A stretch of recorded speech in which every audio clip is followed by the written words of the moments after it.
Brian is a total power banker. Just don't let Mike charge them. Miss Worm, we always thank her, but it's not enough cause she's a gem. The UK prepper never will survive with a bond that can endure. When your only goal's to stay alive, real Coca-Cola is the cure. Andy is about to saddle the tiger when he's not aboard his UFO. Barry's out with his Geiger, counting rads that made his beard go. The UK prepper network will survive with a bond that can endure. When your only goal's to stay alive, real Coca-Cola is the cure. World survival is our mission. Out in rivers, careful stepper. Alan led with his vision. Defo still no prepper.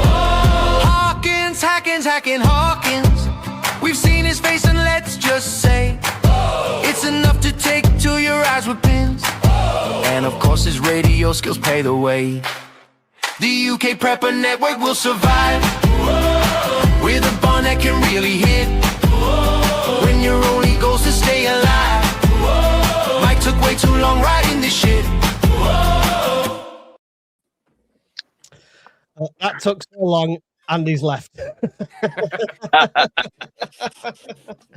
Welcome back to the Preppers Fireside. I'm joined tonight by my guests, Andy, the Bombardier. How you doing, Andy? Yep, all good, mate. Yourself? I'm excellent. Thank you very much. We have Alan, world survivalist, who should be doing other jobs at the moment, which we won't discuss on camera, but he's joined us anyway. That's commitment. It'll be fine. It'll be fine. But yeah, I'm doing good. How are you all doing? Bury the bodies later. Oh, good. And Brian, Scottish Prep 73, how are you doing? Good, mate. All good. Thank you. Excellent. I don't know if I heard something in the background loud, or was that you? I've no idea. I think it's one of your power banks dying, probably. Probably exploded. Please put me on charge, Mike. Right. Anyway, tonight's topics are everything going on in the world today, which we've not done for a while. Generally, we're usually talking about ways to prepare, stuff like that, but that'll come into it as well. So during this, of course, if you guys have got any questions, please, these lives are all for you guys in the chat. This is what it's all about. Please get your questions in there. Anything that's concerning you, anything you don't know how to prepare for, etc. By all means, get it all in there. So we've had hell of a start to the year, gentlemen. What do you think so far? We're like 11 days into 2026 and the shit sandwich is already 3 nuggets deep. Starting with Venezuela. I mean, Andy, what's your thoughts? You must have been keeping an eye on the news since the new year. Oh, mate, it's fascinating. Like for somebody who served or somebody, you know, just as a general interest in military operations and things, mate. The Venezuela one, mate. Whether you agree with what they did or they didn't do, what they managed to achieve was something incredible. Oh yeah, it was surgical. If you look at those CAG boys, the Delta guys who went and took them out, unbelievable operation, mate. Like fascinating from somebody who served, and you realise at what level those guys operated at, and to achieve what they did was something phenomenal. So it's been great for me, mate, at the beginning of the year. I'm not gonna lie, especially at work because I'm still in the military sphere. So everybody in work as well, mate, is like, oh, what if this happens or this happens, and then the knock-on effects, mate. So yeah, it's been brilliant for me. Yeah, it's going to make a cool movie. That'll be a cool movie when it comes out eventually. Oh, mate, what a movie that would make. Be excellent. Yeah, well, who's the lead role in that one? I'll give it a bash if they phone, you know what I mean? I probably need to lose some weight, you know. The American movie version will be Trump on the helicopter, though, and going in first, you know. Making the deal. Yeah, Brian, the Venezuela thing, it's people are like baffled, like it's something new, but I mean, they went after bin Laden, they went after Saddam Hussein, they had a hand in Gaddafi. It was just probably a cleaner way of doing something they usually do anyway. So any surprises or shocks for you? The only shock was how brazen that they spun the narrative and made it about money. that the surgical strike taking him into custody and the moral high ground, that all went up like shit in the fire when they turned around and said, yeah, incidentally, we've got him, he's a bad man, we're going to put him under trial, but all the natural resources of that country, we're just now going to administer that. Okay, well, that kind of flies in the face of everything else that you just said. But don't worry, they'll get some of it back. And then the narrative and the truth part of it as well, that the oil companies got kicked out. They get kicked out when they didn't want to renew the leases that weren't on ridiculous terms on their favour, that actually gave some money back to the population. But let's not get the truth get in the way. So you don't believe it's just for the greater good of stopping a drug cartel war, then? It's for the greater good of a select few in the American administration and their friends who will award the contracts and get all the money, like it happened in Iraq. It's not for the greater good of the Venezuelan population or the Americans. Our friends across the pond who I've got nothing but the greatest respect for, they're not going to see much money out of this. It'll be the rich bastards in charge who get all the money, as per. Yeah, well, I mean, that's the way of the world, right? Alan, it's seizing assets in that kind of way, targeting places where they've got these rich minerals and gas and oil and reserves and stuff. It's the biggest oil and gas reserve in the world, I believe, under Venezuela. It feels like a prelude to needing to build your military. And he's just obviously said he wants to increase that by 50% spending as well this year. So is this him grabbing stuff he needs ready for World War III, do you reckon? I think what's going on in the world is spheres of influence. You know, it's because Donald Trump has mentioned spheres of influence a few times before, and Putin loves the idea of spheres of influence as well, where the world is divided up into these categories of superpowers who have spheres of influence over certain areas. And the Americans have always had an interest in, you know, South America, because they see that as their own backyard. We knew something was going to happen in Venezuela for ages. I was talking about that on the Discord long beforehand. We knew it was going to be some sort of invasion because they never had the actual numbers of personnel there. I thought they were just going to bomb the hell out of it and then blockade it, you know, kind of the way they did with the Cuban Missile Crisis. I didn't know they were going to go in and actually take their president. But, I mean, the media did try and spin that as if that's a Trumpian thing that's never happened before. The exact same thing happened in Panama almost to the day, you know, with another guy. And if you track back all the other times the Americans have done this, they tend to do it every 22 years or something ridiculous like that. So it's not unprecedented, it's just a thing that they do. And then when they're also going on about international law, well, who point me to an international law policeman? And who comes up with these international laws? The UN? They're already bankrupt, so just ignore them. So that from an American legal point of view, it looks legal to me. And I think nobody in Venezuela is going to shed a tear saying one of the most evil men in the world being removed. But it's 100% about resources, and it's more about denying the Chinese the resources. That's what it's actually about. And then dominating that sphere of influence in that region of the world, which is what the whole Greenland thing's about as well. You know, so it's a big game. More of a Cold War arms race thing, whereas you're going to get this, so you can't get this. And that's the same sort of narrative that he's now using towards Greenland, right?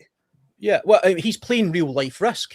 And everybody knows how valuable Greenland is in the risk game. I hope he doesn't roll a 111. He's kind of doing that. I mean, I'm sure we'll get onto Greenland at some point. I've got my own views about what's going on there, but definitely with the Venezuela thing, that was because that was the kingpin of that was the gateway for the Chinese to do things like having influence in places like Cuba and Colombia and Mexico and these kind of countries. By taking out that one country, not only do you secure a massive resource, one of the biggest in the world, but you also knock down all of the other little avenues that the likes of the Chinese and the Russians can sneak into these sort of South American countries and stuff. So I think it's a good move. You know what I mean? From an American point of view, it's a fantastically good move. And it's a good move for a Venezuelan point of view.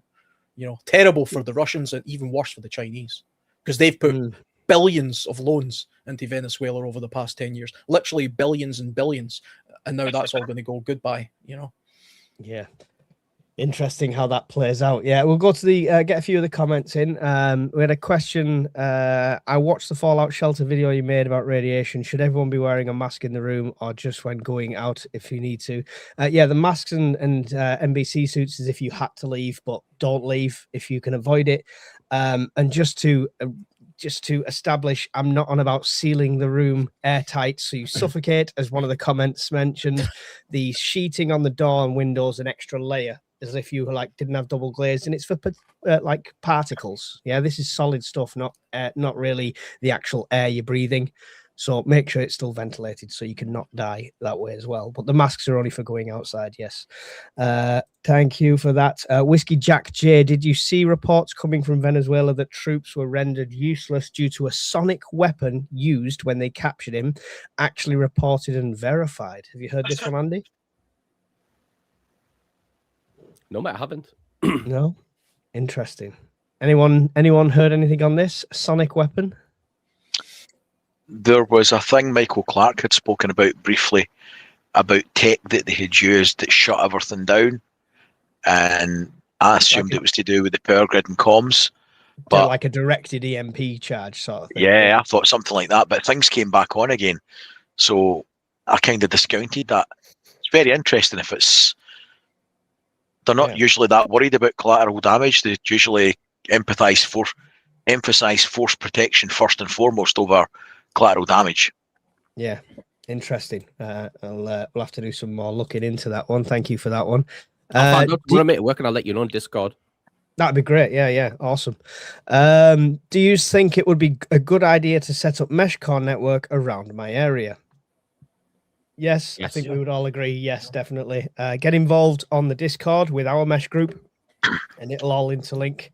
And you'll probably find that you've already got a lot of people around there, so it'll pretty much ready to go, depending on where you are, obviously. But it's getting pretty widespread that now. What is it from around my area, Manchester, all the way over to Yorkshire and up towards the northeast, Darlington, that kind of area, right? At the moment is like all connected already. And you're looking at connecting that further north now, Andy, right?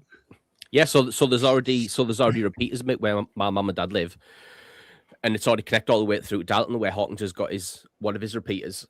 Nice. And he sent me a message the day, another one's come online. So the gap now, mate, is probably about 20 meters from my repeater to, and then I'll have comms from Newcastle all the way down to where you guys are. That's awesome. That's awesome. Yeah, definitely worth doing. And yeah, having that as a backup would be brilliant for everyone. Hi, everyone. Did you ever imagine once great country would ever be destroyed from within? No nukes, no dirty bombs, just traitors. They're in power. We voted them in. So what can we do about it? I don't believe it's about drugs or oil. It's likely a cover story. The US is the biggest oil producer in the world.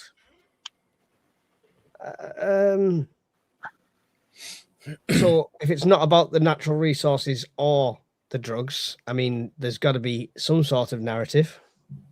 It's about stopping the supply to the Chinese. Yeah, exactly. So, yeah. I mean, so it is about the oil. Yeah, it's about the oil, but I mean, I heard some oil expert on the radio the other day talking about how even though they've got the largest oil reserves, apparently not all oil is equal, and the oil in Venezuela is kind of not that great. It's not of a good quality. I don't know how they tell that, whether it's too sweet. Smart. So they've got smart price oil. Yeah, it's like bad oil, but you know, I don't think they're going to go in there and just start pumping out ends up Morrison's barrels of oil. I heard as well that a lot of the US oil companies have got no interest in going to Venezuela because it's not profitable for them. So they actually don't. They're not interested in it particularly. But by denying, we were on a thing yesterday. Oh, you went quiet there. Oh, I was just saying, sorry, they were doing a live with Trump yesterday, and they basically said that they weren't interested unless the security could be guaranteed. Yeah. And he went on one of his rants about how it wasn't his fault and blah, blah, blah. But basically, American military strength would underline security. So I think it's tragic when a military is used as a police force so that people can line their pockets with oil revenue. Because that's what we're talking about. The thing is, there's no shortage of oil in the world. So it's not as if the more oil you can pump, the more money you somehow make, because by doing that, all you would actually do is lower the price of oil. It has to be controlled that way, and there's nobody's running out of oil. So by securing the world's biggest oil revenues, well, so what? It'll probably never leave the ground. That was why the Venezuelans didn't use it all, because they only had like 20% of their capacity was ever utilized, because they simply didn't need it. They didn't have anybody to sell it to. Madness. But oil funds wars, right? So if you're planning something bigger, then running out might be viable. Last one before we move on. Maduro was dressed for the Arctic when he was kidnapped. A bit strange considering Venezuela is a hot country. Well, New York this time of the year kind of is the Arctic if you're coming from Venezuela. Yeah. I mean, if it's cold on the evenings, he might just not want to put the heating on. He might be cheap like me. So this might be how he always dresses for bed. I'm sure they lent him a jacket. Yeah, I think the clothes were given to him. Yeah. I don't, because he was probably in his tighty whities when they pulled him out. That would have been a better. I don't think they were white when they got him. Blindfolded. Right. Moving on from this, but kind of staying on the same topic as well, is the aftermath of this is the Americans then seizing a Russian oil tanker, which had connections to Venezuelan oil. So did you guys see about this? Has anyone seen this on the news and stuff like that? And they've done it twice. Yeah. Yeah. Yep. They chased one across the Atlantic. The first one they boarded after they'd painted a Russian flag on the side of it, which I was actually laughing about. Some guy, his job for the day was to hang over the side in a bosun's chair with a fucking paintbrush and paint a flag on the side of a moving boat. Can you imagine? It's just surreal. But that just shows how hard-nosed he is, which is the most worrying aspect of all of this.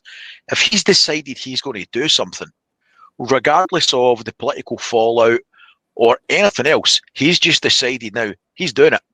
He's just doing it. And doesn't give a shit if it upsets the Russians, NATO, anybody in Europe. He's just doing it. Well, they took off, mate, didn't they, from an airfield in the UK? Yeah, he took off in Prestwick. Yeah. The RAF, I believe, supported as well with intelligence, and the Royal Navy had a ship out there at the same time, I think. Is that the vessel that was actually being trailed by a Russian ship and a Russian submarine at one point as well? Is that the same? I don't know which one it was, but I know one of them was. So that was the second one. Yeah, so they're sending a clear message to say, well, we don't care if you even do that. Escort it all you like, we're still taking it. Yeah. What you got to do? That's a change in posture for sure. I mean, that's ballsy, right? At least Trump does what he says. I mean, whether you like the guy or not, the guy thinks out loud and tells you pretty much exactly what he's thinking. And he for anybody that says he doesn't follow through with his friends, he clearly does. Well, I mean, it was like when Alan said at the beginning about international law. International law, mate, by and large, has been enforced by America. Mm-hmm. And like Alan said, I agree, mate. There's no international law that says he couldn't do it. It's always been a fiction. But America have always seen themselves as the world's policeman, by and large. Especially when they went into Iraq, Afghanistan, it was always on the premise of we are going in there. I wish I'd uploaded the Team America World Police clip just for that moment. I was actually looking at that in my head as he was speaking. America. And so with international law, mate, by and large, being enforced by America. Now, like Alan said there, mate, now Trump's doing whatever he wants. There's no one, mate, to push against him. And there's a certain element, mate, of the lawmaker is above the law. And he can do whatever he wants, mate, and there's absolutely no one to push back against him. It's back to strongman politics, which was that was a pre-Second World War notion that everybody thought had disappeared, and we've bounced right back to it. Whether that's a good thing or a bad thing, I don't know, but historically it doesn't tend to work out well for the strong man, because they push too far. That's historically what happens, but we'll see. This is the thing. I mean, are we expecting some sort of response from Russia against this now, rather than just rhetoric? Is is launching that Orezhnik ICBM to Ukraine a kind of showing, look, we've got these ready to go kind of thing. Is that their saber rattling? What it does do for Russia and China, it now justifies any of the action that they now take in the future to create their own sphere of influence. How can we now condemn Vladimir Putin for doing something identical to this, or the Chinese for doing something very similar to this in the Taiwan Straits? What happens if the Chinese start seizing assets in the Taiwan Straits now? Can Americans genuinely, with a straight face, say, you can't do that, that's against international law or maritime law or some other law that's just been invented? Well, they've just did it. And that's the danger of it. Now everybody's just free to do whatever the hell they want, as long as they've got the strongman politics behind them. Yeah. Andy, do you think we'll see a reaction from Russia to this? No? Do you think he's called their bluff with the fact that they were being escorted and still nothing happened? Yeah, and like Alan said there, mate, it's a massive game, mate, of calling people's bluff. And to be fair, mate, like Alan said, think what you want about him. Trump's extremely good at doing that to people, calling the bluff, and he's did it perfectly, mate, with the tanker. There will come a time, mate, when his luck runs out. And because and it will come to a point like that man. Obviously, I'm talking about Putin when I said that man. That man, mate, will only be pushed so far into a corner before retaliating. Well, this is it. Yeah, well, this is it. This is what I've always thought, and I don't know. I feel like that corner is Russian sovereign territory, though, not something like this. It would have to be like, whether that's a false flag or a real event, it'd have to be an attack directly on Russia, I think, for him to, I don't know, go beyond saber rattling. So, are you still with us, Brian? Yeah, I'm here. You're on 1993's internet, so just trying to make sure you're still with us. Look how slow my finger works there. It's almost like I can barely see a finger, mate. It's just 6 pixels. On the chat, Kane says Trump will take Greenland for its rare earth minerals for AI. Chef Dora says, here in the USA, I'm in Washington State. Frequency waves made the soldiers' nosebleeds. There you go. God, I mean, that must have been freaky. If they were them soldiers and suddenly the nose started bleeding, they've just watched Stranger Things, they'd be like that.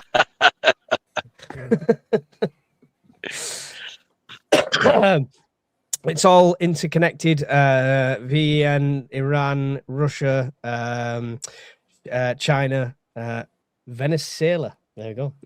And the first domino to fall. There we go. China and Russia are military embedded in Venezuela and other South American countries. The USA had its adversaries in its backyard. The drugs fund the black economy and shadow militaries. There you go. I mean, that's fine. I don't the reasons he gave for doing it, I don't disagree with. I question if that was the sole reason. I don't think drugs are the moment he didn't say, right, he's done, we've ousted him, let's get an interim government in there, let's get the opposition, let's get such a body in there. The moment he said, actually, no, we're going to run things for a while. And that, in my mind, that just felt like until we've bled you dry. So, but see, if drugs is the main reason that he's hinting, then why does he not just send the Chinooks down to Langley and start arresting most of the CIA, who's known to be one of the biggest, if not the biggest drug dealer in the fucking planet? So, because they get a cut of that, obviously. Also, I mean, they also never done anything with Colombia, which is a far worse drug problem. Also, Venezuela wasn't importing the fentanyl, which is the thing that's killing Americans. It was mostly cocaine, which is just, it's not killing anybody to that extent. So it was never really about drugs. I think that was purely tokenistic. Yeah. Interesting. Do you think the rest of South America's safe then? No. I don't think anybody's safe.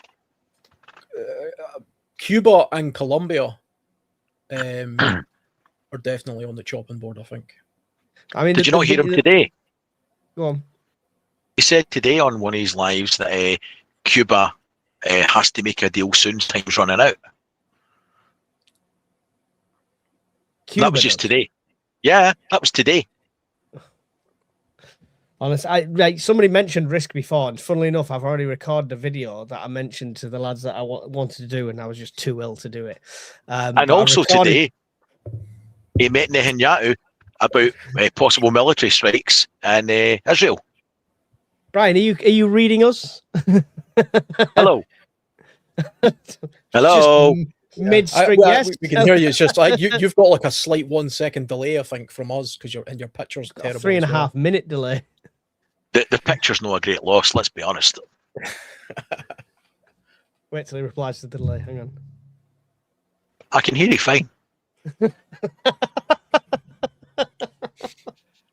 I can foresee a plethora of get fucks coming out shortly the way things are going. It genuinely looks like you're on dial-up, mate. I don't know if it's the Wi-Fi or you're on mobile signal or what, but I'll see if I can do something with it. I mean, to be fair, mate, you know, the whole like the reason why he went in genuinely doesn't matter. The more important thing is that there's no one to stop him. yeah, Absolutely no one. Like there's like that's the staggering thing. Like there's absolutely nobody. I said he's going for 8 extra troops. That's what he's going for. It's the whole risk thing again. If he takes North America and South America, that's an extra 5 for North America, an extra 3 troops every turn for South America. He's gonna own that, and that's sorted. It might He's be. don't worry about Kamchatka. I wonder how many countries are just going to hunker down now and just wait for his term to be finished and hope that they can sort of hide in the background. You know, the Mexicos and all these kind of countries of the world are just we're going to hear nothing from them, no criticism, nothing at all. Just wait it out. You know, they just have to get through the next 3.5 years or whatever it is, and they hope that he doesn't. How extreme is that flip flop going to be though after the next election? Because we've had this extreme, and we're going to get a liberal president who then just literally reverses absolutely everything. It could be, yeah. I mean, that could happen. I mean, But the damage will be done. Yeah. The sphere of influence won't change because the American military industrial complex will have took a foothold there, and it'd be like try to dig out a tick. It's that once they're there, they're there. This guy says CIA is working inside Venezuela. I just wanted to point out that he looks a bit like from the Medellin cartel in one of those drug things with the tin roof. So it's just in his picture. He might really know. Sorry, Brian, you were saying? I can't remember, so it must have been lies. I mean, to be fair, mate, in all of this as well, the people, mate, who are in charge of the military units over there as well, mate, have a say in this in terms of it's all good and well, mate, sending the Delta boys in to take Maduro. That's one thing. And like Alan said, mate, we'll get an agreement later. But then turn around and saying to the US Marine Corps or whoever else, I want you to go in and take Greenland by force, which is a NATO ally. There's still a part of him, mate, that thinks somebody in those units high up will say, I'm not telling them to do that. Like, there's a big difference, mate, between going into a NATO country and fighting people that you fought along. So when I was in Afghan, mate, it was us, the Navy SEALs and the Danish, right? So you're now telling those lads who fought alongside them to go into that country and potentially take them out. Like, there's still a part of me that says somebody somewhere is going to say, I don't have no doubts that you're right, because people have conscious, but my worry is you saw that address when he addressed all the generals, and he passively jokingly said, if you don't agree with what I say, that's the end of your career.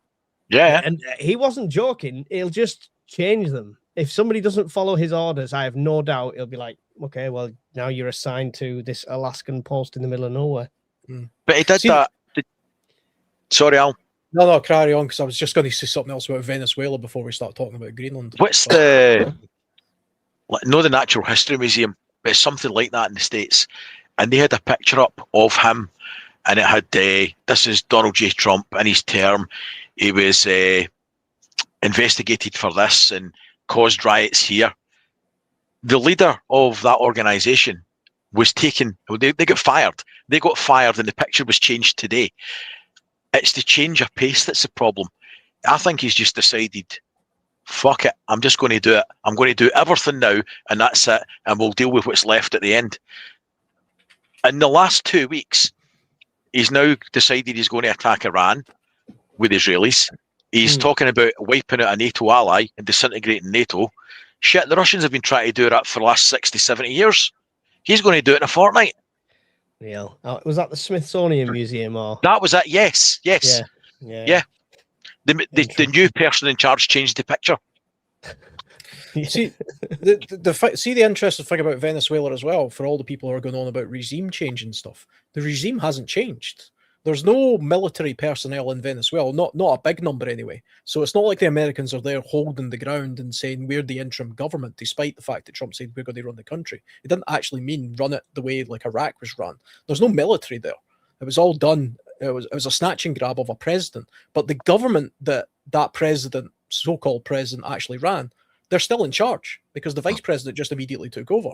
So the person, I can't remember her name, who the Americans would prefer to be there, she's, that it's not like that person's been put in place. It's still the old Venezuela government is still there. So from that point of view, nothing's changed apart from the place is blockaded and they've decapitated the government to the point where the dictator's been removed. So that allows a power vacuum, and they're kind of now just sitting waiting back to see what happens. For the most part, the Venezuelan people are in favor of it, but the military in Venezuela are still pleading loyalty to their now defunct president, which that won't last long.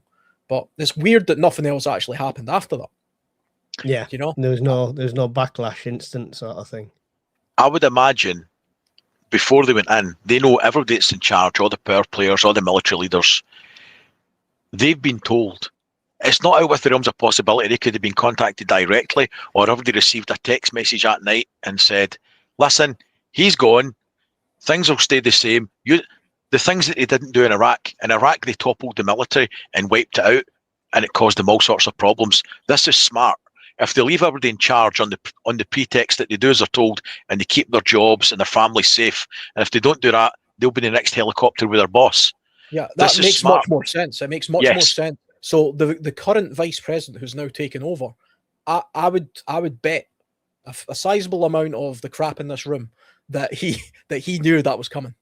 And he knew he was going to be put in place, which is maybe why that's happened and why nothing else is going on. But it'll be a long time before we really know the truth of this. But we'll wait till the movie comes out, like we said. But think about what the Israelis did.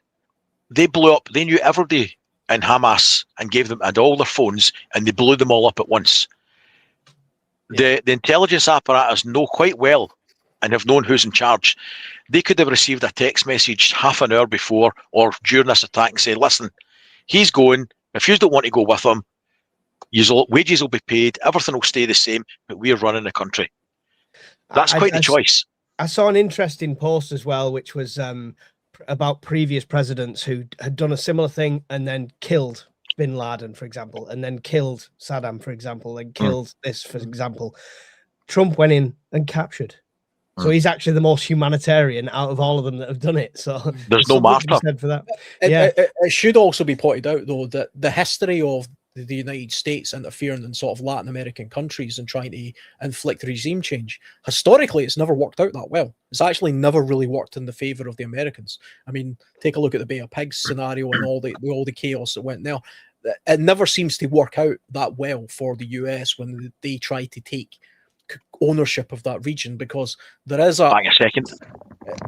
something of a resistance to that kind of way of thinking, which is why it's always been a bugbear of the US, and many other presidents have tried to do this kind of stuff in the past before, including Trump actually in his first term when he was talking about Venezuela.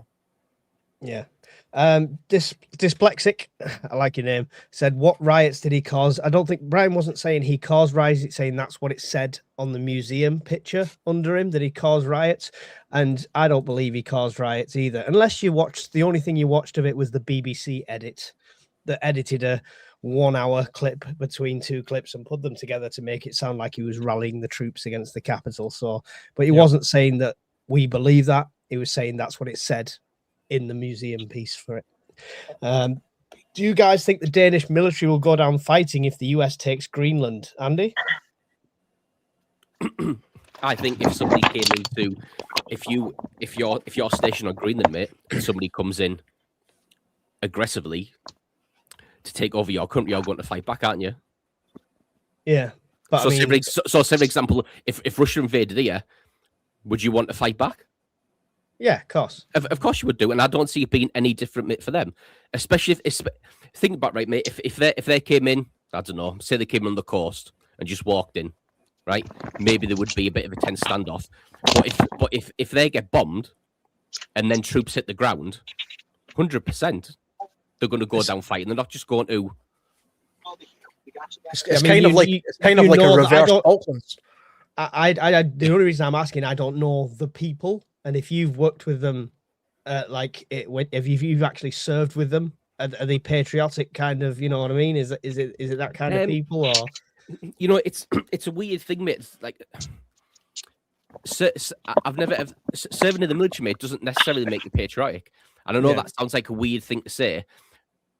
Everybody I spoke to, mate, across the three, well, there's more than three nationalities I worked with, but every single person out there, mate, was out there for the lads they worked with. Yeah. That's what we're out there for. I never heard a single person, mate, ever say to me, I'm doing it for Queen and Country. Do you know what I mean?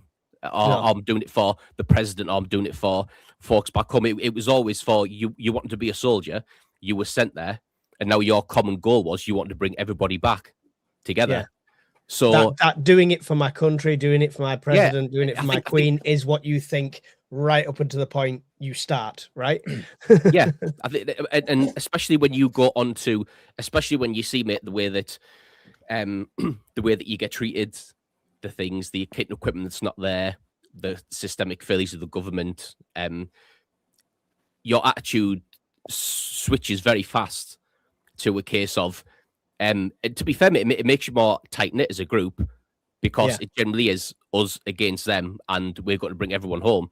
This whole idea, this whole notion of that we're out there fighting for king and country, I never heard anyone say it, mate, to be honest with you. Not a single person. It was always the guy to the left and right of me. I'll do everything I can to bring yous back, and vice versa. That's all it was about. So, yeah, I mean, they've not got the means. Let's be honest. Technically, have they?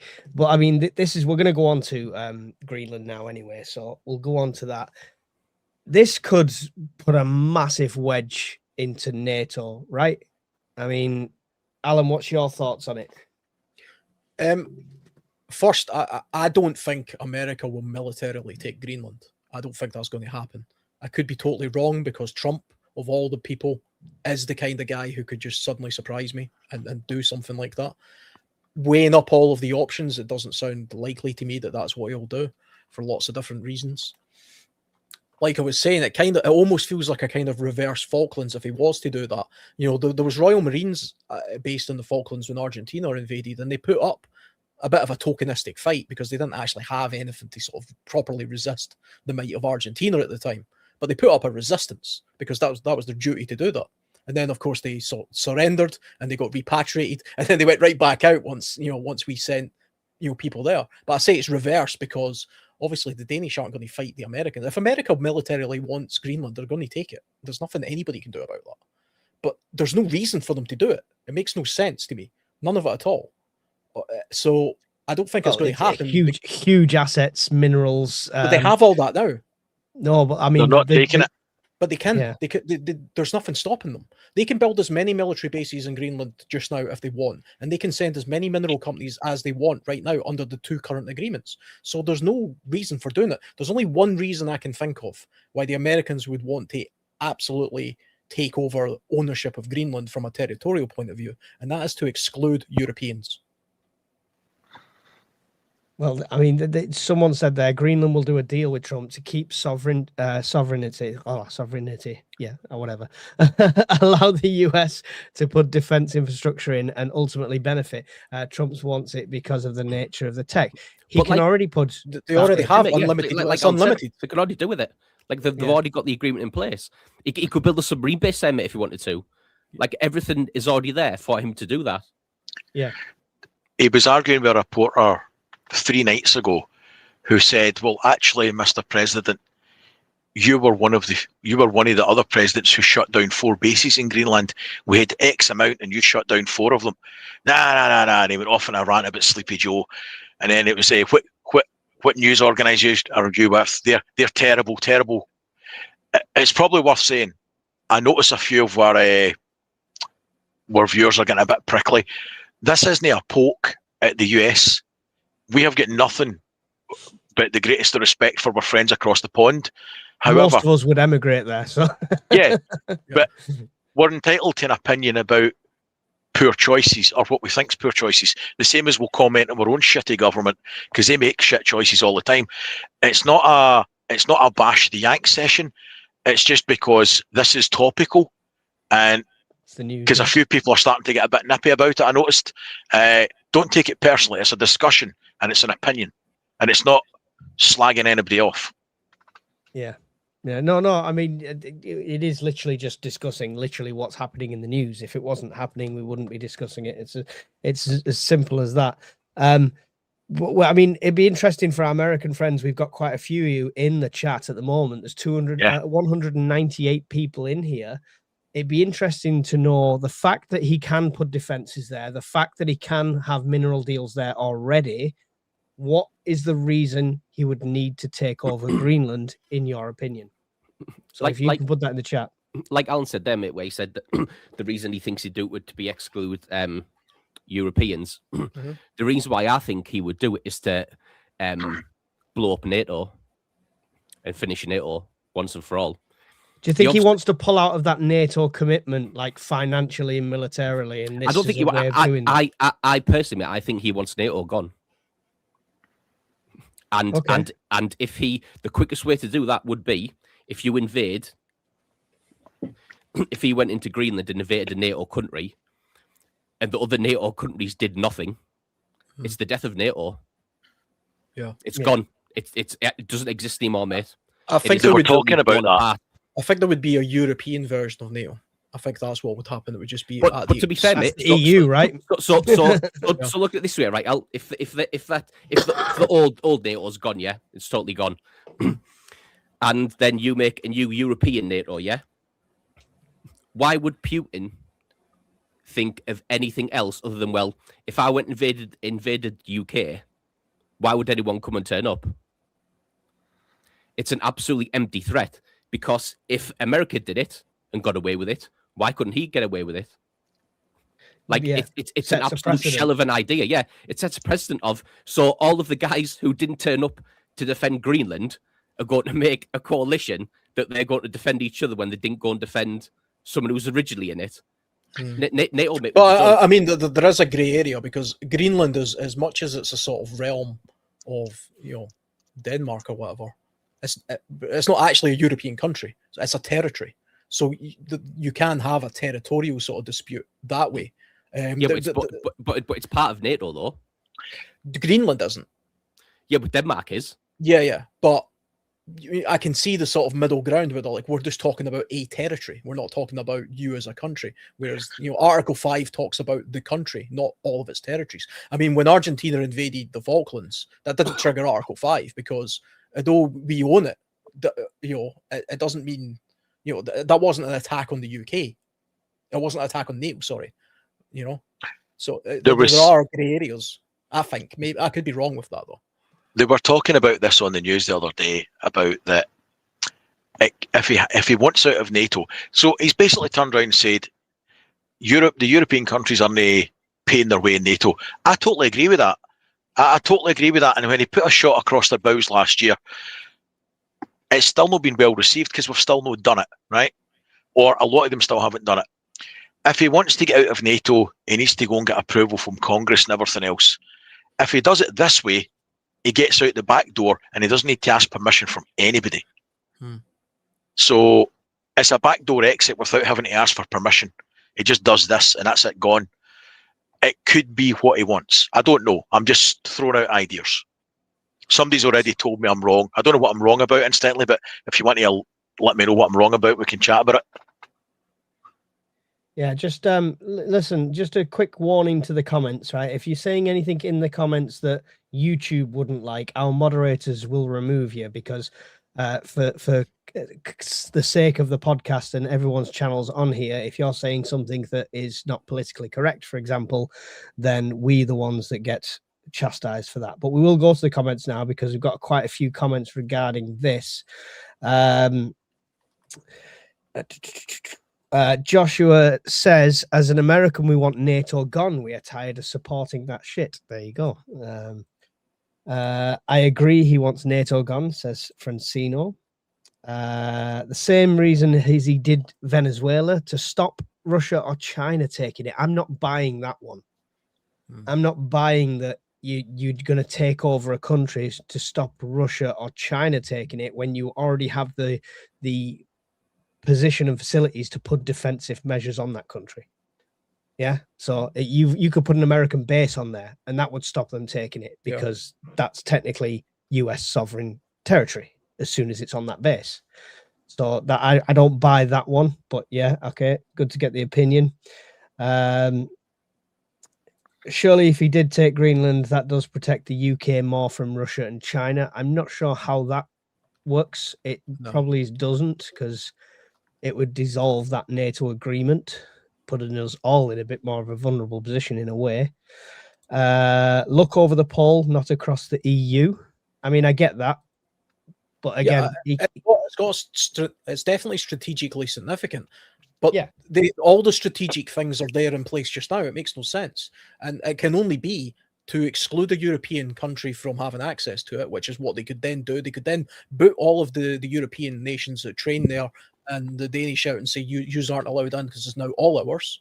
Or it's to get out of NATO. That's the only two things it sounds likely to be. It's not about so we can put missile bases or police the waters with, more boats, because they can do all of that now. And they can take all of the minerals now.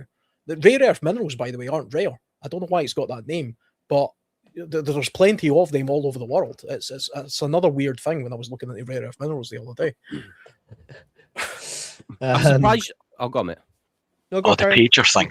I'm surprised, mate, that he didn't do more with all of the minerals, mate, in Afghanistan when we were there. So when everybody pulled out, the Chinese mate went in and said to the Taliban, look, we'll build all your roads, we'll build your hospitals, just give us exclusive rights to all the minerals and let us mine them. We won't try and like push on you any of our political ideas or ideologies. We literally just want to come in, we'll build your roads, we'll build your hospitals, and we'll take all your minerals. And the Taliban were like, yeah, great. So I'm surprised that whilst they were there, nothing was ever put in place, or no pressure was put on him to go down that route himself. The Chinese are playing the long, smart game, I know, but what I'm saying is, like, the way Trump bangs on about mineral deals, I would have thought back then when he was in power, he would have done something in Afghanistan and not just left it to the Chinese to just steamroll. Yeah, and leave loads of equipment behind and stuff like that. Small change. It wasn't me. It was Sleepy Joe. It was Biden's war. I didn't do anything. And fucking China. He's done with NATO, so he's needs another airport in the European sphere because he won't be able to use the UK anymore after NATO has gone. I mean, we are the landing craft for the States. Did you see all the amount of was it C-19s that came over early January? Loads of American huge planes came over to England, so that's interesting. UK Urban Prepper, pirate radio hobbyist Radio Free Polaris, as real Americans don't support Trump and what he's doing. Okay. Everyone's entitled to their opinion. It's emotive. Half of them do, at least. See, the thing is, it's very emotive. You could say that about us, but half of us definitely don't support our Prime Minister. Yeah. One quick point. The Hamas thing, that was the thing that I got wrong, apparently. My understanding is and was that the Israelis synchronized and blew up the Hamas leadership with detonating their pagers. I don't know what. Sorry, Hezbollah. I don't know what was wrong about that. No, and that was a fantastic piece of Israeli ingenuity. That they should make a bloody film about that as well. That's class. That was amazing intelligence gathering and an amazing operation. Whether you support that kind of action or not, from a purely militaristic point of view, that was incredible. mean, I've got to be honest. It makes me wear my iPhone now on a bulletproof chest plate. It seems to me that I'm being negative and anti-Trump and all this. Next thing, don't get me wrong. Some of the things that he does, I actually really think's a good idea. Like, say, we would love a lot of the things if it was in the UK. For 100%. Right? Yeah, shutting the borders, reasonable checks and backgrounds and people coming in. That's a great idea. That's common sense. That sort of shit we should be doing. Some of the other things I don't agree with, but he's not all his ideas are bad. It's just it causes some arse twitching and nervousness in the UK and Europe at large when he starts talking about invading one of his allies who put their own troops and treasure and blood to help when Article 5 was triggered in Afghan. That's not what we would expect of a friend. Which, by the way, was the only time that Article 5 has been triggered was after 9/11 by us to help the Americans. That's the only. And so for Trump to kind of say, well, I don't think they would come to our defense if we needed it. Well, we did. And, we paid for that in blood and money. So that's not entirely true either. I mean, I'm no massive fan of Trump. I'm neither a fan nor against him. I'm not American, so I kind of don't care. And if I was American, I probably would have voted for him over Kamala Harris. That's a given. Yeah. And I mean, I support America more than, of course, Russia and China, because to me, Americans are kind of just us, only the same language, the same ancestors. We're basically the same. And then Europeans are kind of similar as well. I'm European in that sense, although I'm not really into the EU thing. And I would never go anywhere near the French. But other than that, Waffle House and dollar store. It's hard to sit back as a European or even a British person, listen to all of the America First things and say, okay, that's fine, but we're not American, so we have to pay attention to what's going on in the world, especially when you're prodding all the bears around about us as well, because the world is interconnected. You can't just have an American first policy, no matter to hell with the rest of the world. I'm just going to do everything to protect America. Okay, fine, you do that. But eventually it's going to start interfering with us and our safety and our protection. So we're going to have to react. We're going to have to pay attention. Yeah. Scoop the White Adder says, Happy New Year, everyone. My opinion, if USA invaded Greenland, NATO, I believe, will expel the USA and conservative all US assets in the UK and Europe. What's Trump going to do then? I don't think so. I don't think our government would have even a slight bit of scrotum to do that. No, they don't have the balls. NATO is the same as the coalition of the willing, where it's all talk, but if anything does happen, no one will come to back it up. Yeah, that coalition of the willing. Honestly, I on the video I've done and not released, I said it just feels like Starmer and Macron going, "Oh, Trump's in all the headlines. Let's make it look like we're doing something," because they've turned around and said, if there's a peace deal agreed, Ukraine and Russia, then we will put troops on the ground. A, what fucking troops? B, exactly. What are you going to give them with no equipment? And 3, the fact you've just said that means Putin's not going to agree to peace. Because why would he agree to peace? To get NATO troops on his border? Absolute coalition of the retarded. That's what it is. Sorry. Regarding Greenland, you have to remember that the most likely vector for incoming ICBMs from Russia would be over the North Pole, and Greenland would give strategic advantage for early warning. We agree again, with that. They can put that stuff there now. This is the thing that people are not understanding. They can have early warning radar systems there. They have them now. They could put missiles there if they want. They could build a huge navy base there if they want right now. They could send hundreds of thousands of troops there right now under the current agreement. Nobody's stopping them doing that. No, this is it. Andy, if it happens and it all goes Pete Tong and NATO dissolves, what does no NATO look like for us with our under budgeted military and stuff like that? How bad of an effect does that have on us as a country individually, do you think? To be fair, mate, I don't think there would be much difference. We'd still be screwed. because personally, mate, I think NATO's been dead for past 2 decades. Right. Or since 2000. I think NATO's been dead. And it's only been there in name only. I don't think it would, on the ground, mate, at least, I don't think it would make there would be much difference, to be honest.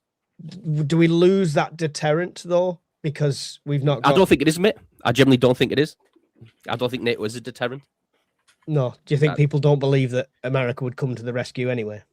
Yeah, and I think more importantly, mate, I think the people who would be an existential threat to the UK, so in terms of Russia, China, they know how much of a sorry state we're in. And it's not just us, mate. I think collectively all the European NATO countries, how poor of a state we're in and how over-reliant we've been on the US.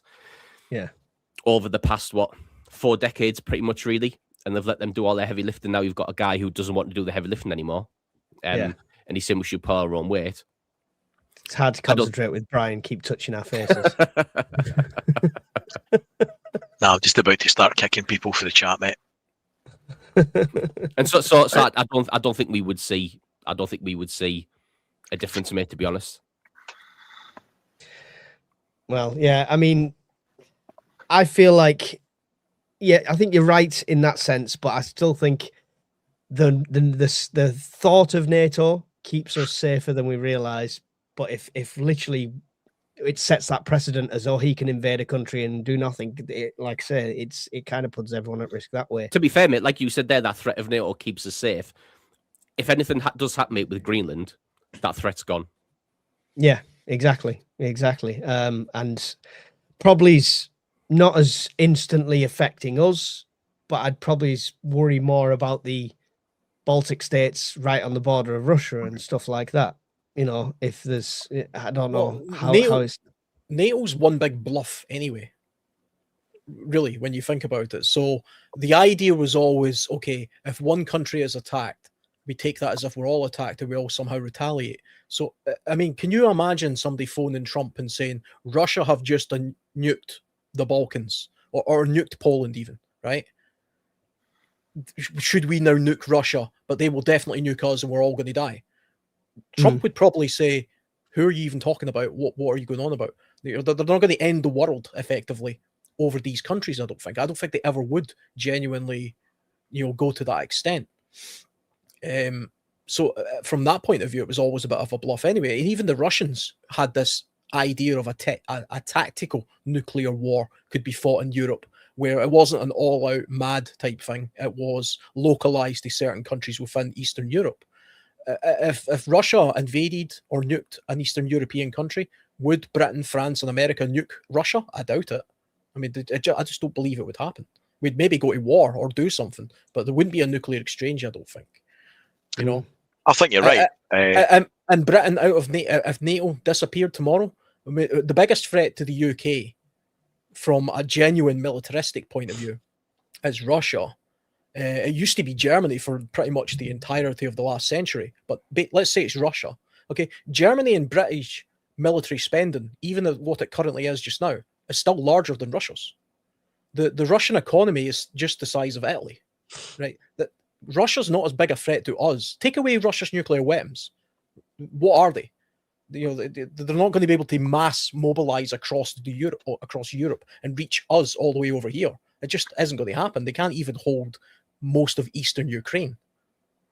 So other than take away the nuclear weapons aspect of it and the geopolitical part of it, do we even need NATO? China, on the other hand, will pretty much start dominating. I mean, what you're talking about, though, is always been the case for militaries across all of time. And what happens is if they take a country, that country's military men, resources, then bolster that military to then give it enough to move on to the next country. And that's how it works that way. Right now, you're right. They haven't got a military. If we're talking about the Risk board game again, they've not got enough men to spread across and leave one in each country and get to us with any fighting force. But if every country, they're enveloping that, they're creating more military, more troops, more regiments, military vehicles, etc., every step of the way, essentially, by the time they reach the channel, if they ever got that far, they'd be massive, huge. Like they just need to jump in the boats with the rest of them. They wouldn't even need the tanks. Yeah, you just look at. I mean, obviously, it's completely different warfare these days and age. Don't get me wrong; I completely understand it's different warfare. I'm just using it as an example. But if you look at World War II, That's how Germany did it. Germany didn't start with this massively overpopulated country that had enough troops to marshal the entire of Europe. By the time they were out that far, they had French troops, Italian troops, Spanish troops, Polish troops, so they literally recruited along the path, recruited by force a lot of the time, but recruited along the path. Before we carry on, someone said, why can I only see half the comments in the chat and not the featured comments? That's because it's streaming on all of our channels. So whichever channel you're on, you'll only see that chat, unfortunately. So there's not much we can do about that. You'll only see the chat of the channel you're on. We just highlight what we can. With regards to highlighting comments, I'm so far behind. I'm going to miss a load. I apologize. It's an interesting topic. Please block capitals and super chats if you want to get noticed, and I'll try and get to you. So that's the option. It's not good enough, Mike. You need to get a finger out. I'm doing everything here. I'm doing everything. I need an assistant. Do Where's it better. JP? Where's JP? It is an interesting subject, though, and it is a motive because everybody's got really strong opinions, and it encompasses finance, self-interest, nationalistic pride and fervour, and a lot of fear and unknown. So it will have strong opinions from everybody. Yeah. Oh, yeah, definitely. And it can be very instantly misinterpreted, like we said, as us having a dig at certain countries and stuff. And most of us here, apart from our own country, are on the fence with when it comes to politics, and we generally don't go too far down that rabbit hole. But most people in England can agree England's fucked. So, but sorry, the UK as a whole. But other than that, we try to stay away from the politics. So please don't misconstrue us just having a discussion. No NATO then, Alan. Do you think would it change the way we have to prep and think about things? Is it more? Are we going to be on a higher level of alert in general? I think we would have to change the way we prep to some extent because it would change the landscape. I mean, here's the other thing. If NATO disappears, I think you'll see a race to federalization of the European Union, and you already have the pro-European, the people who have blue flags on their their Facebook posts and stuff.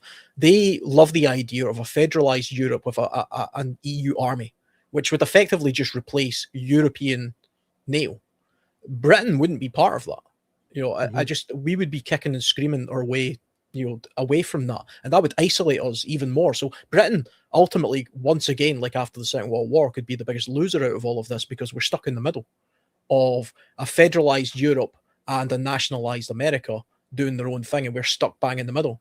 I'd rather join the Americans, to be honest. I'd rather be like the 52nd state, or whatever they wanted to call it. If that was the choices between Europe or that, I'll go with the Yanks.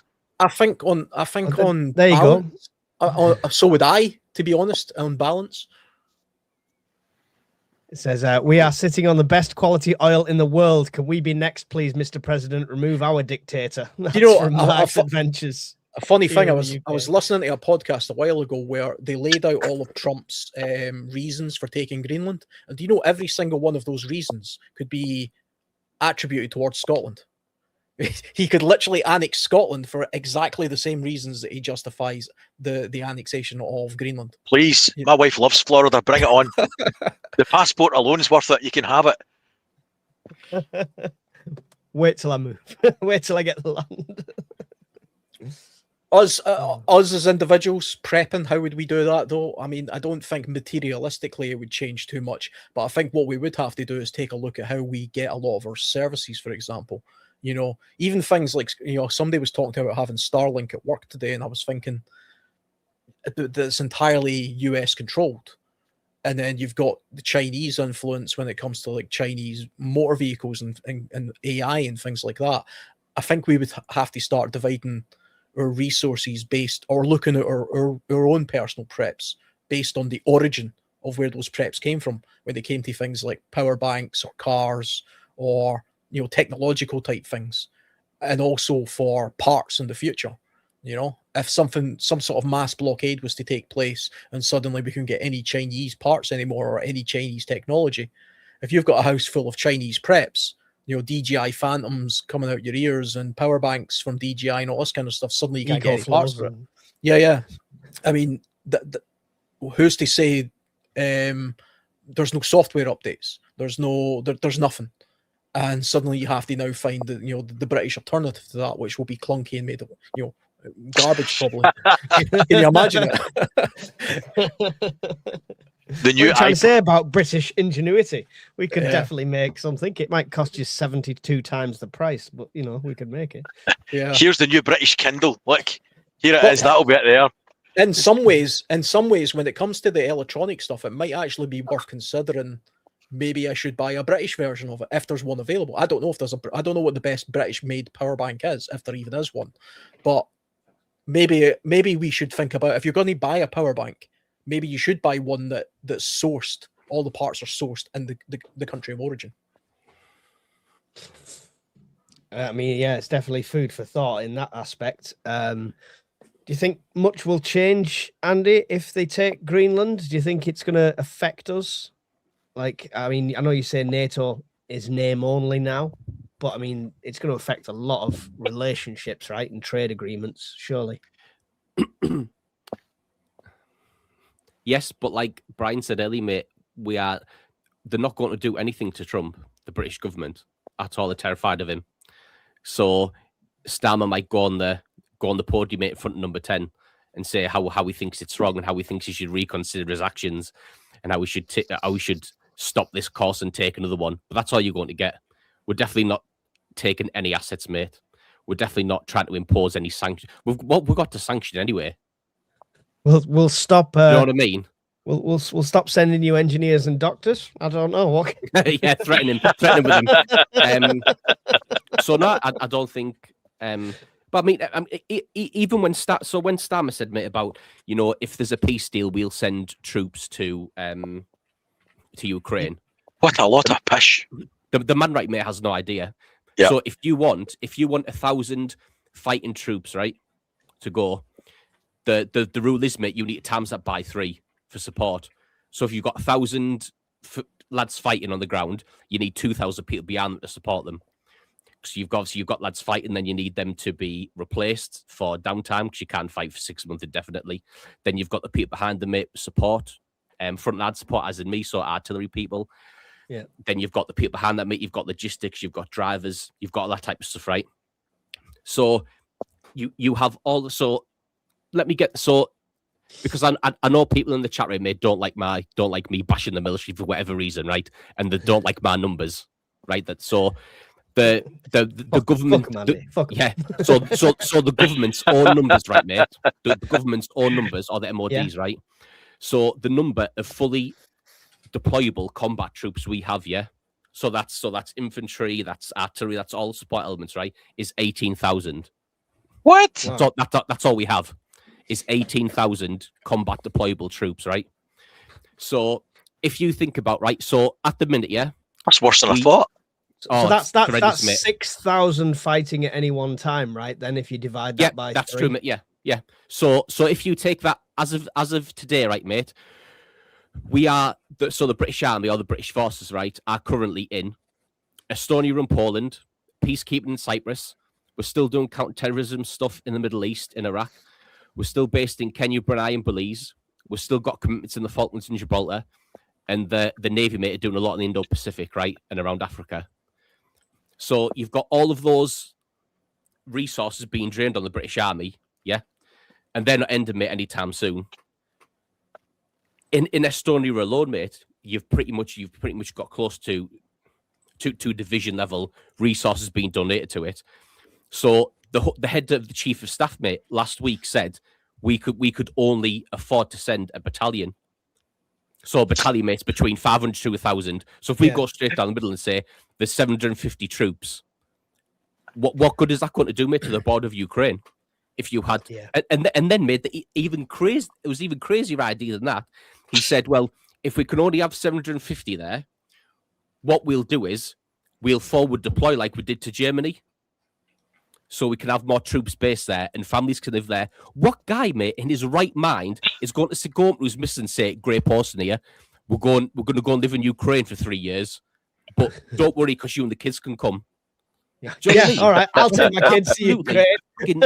Fucking honestly, You can't, Mike. With the amount of kids you've got, the Russians would see it as an invasion. Mike and his 6,000 children are coming to take us over. like it's absolutely mate, insane. The fact that he thinks we have the capability to do any of that, and then on top of that, mate. So just before Christmas, so John Healey, mate, Sorry to interrupt. How's he convincing Macron this is even possible? Then I feel like we're back to inflatable tanks in a field, so it looks like we've got more than we have. I think it generally may comes down to the fact of the public, mate, by and large, don't care about defence. They really don't, which is why it's always the first thing to get stripped.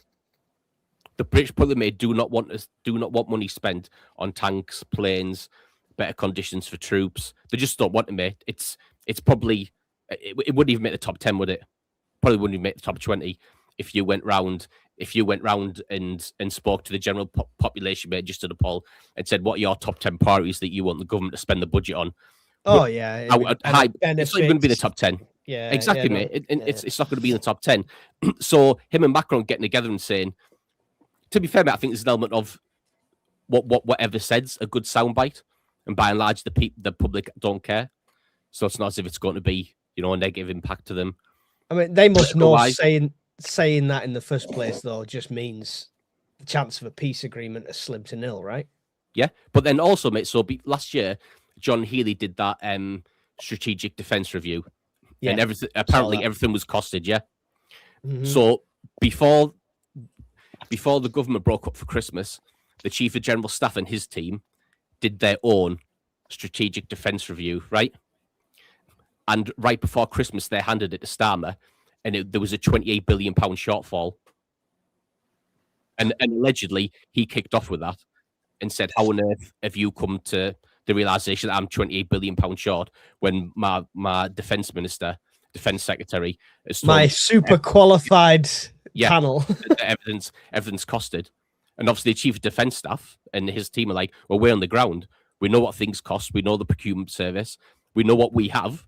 And like I've said all along, mate, the numbers that the MOD pump out and the numbers that the government pumped out are not real and are not honest to what the lads on the ground are reporting. It's just not true. So not only do we have a £28 billion shortfall, we also don't have anyone to send to do this supposed peacekeeping option in Ukraine anyway. I mean, if people open their eyes, they can see stuff like this everywhere. The amount of abandoned military bases that scatter the UK now, that these urbex explorers always end up going into and stuff like that.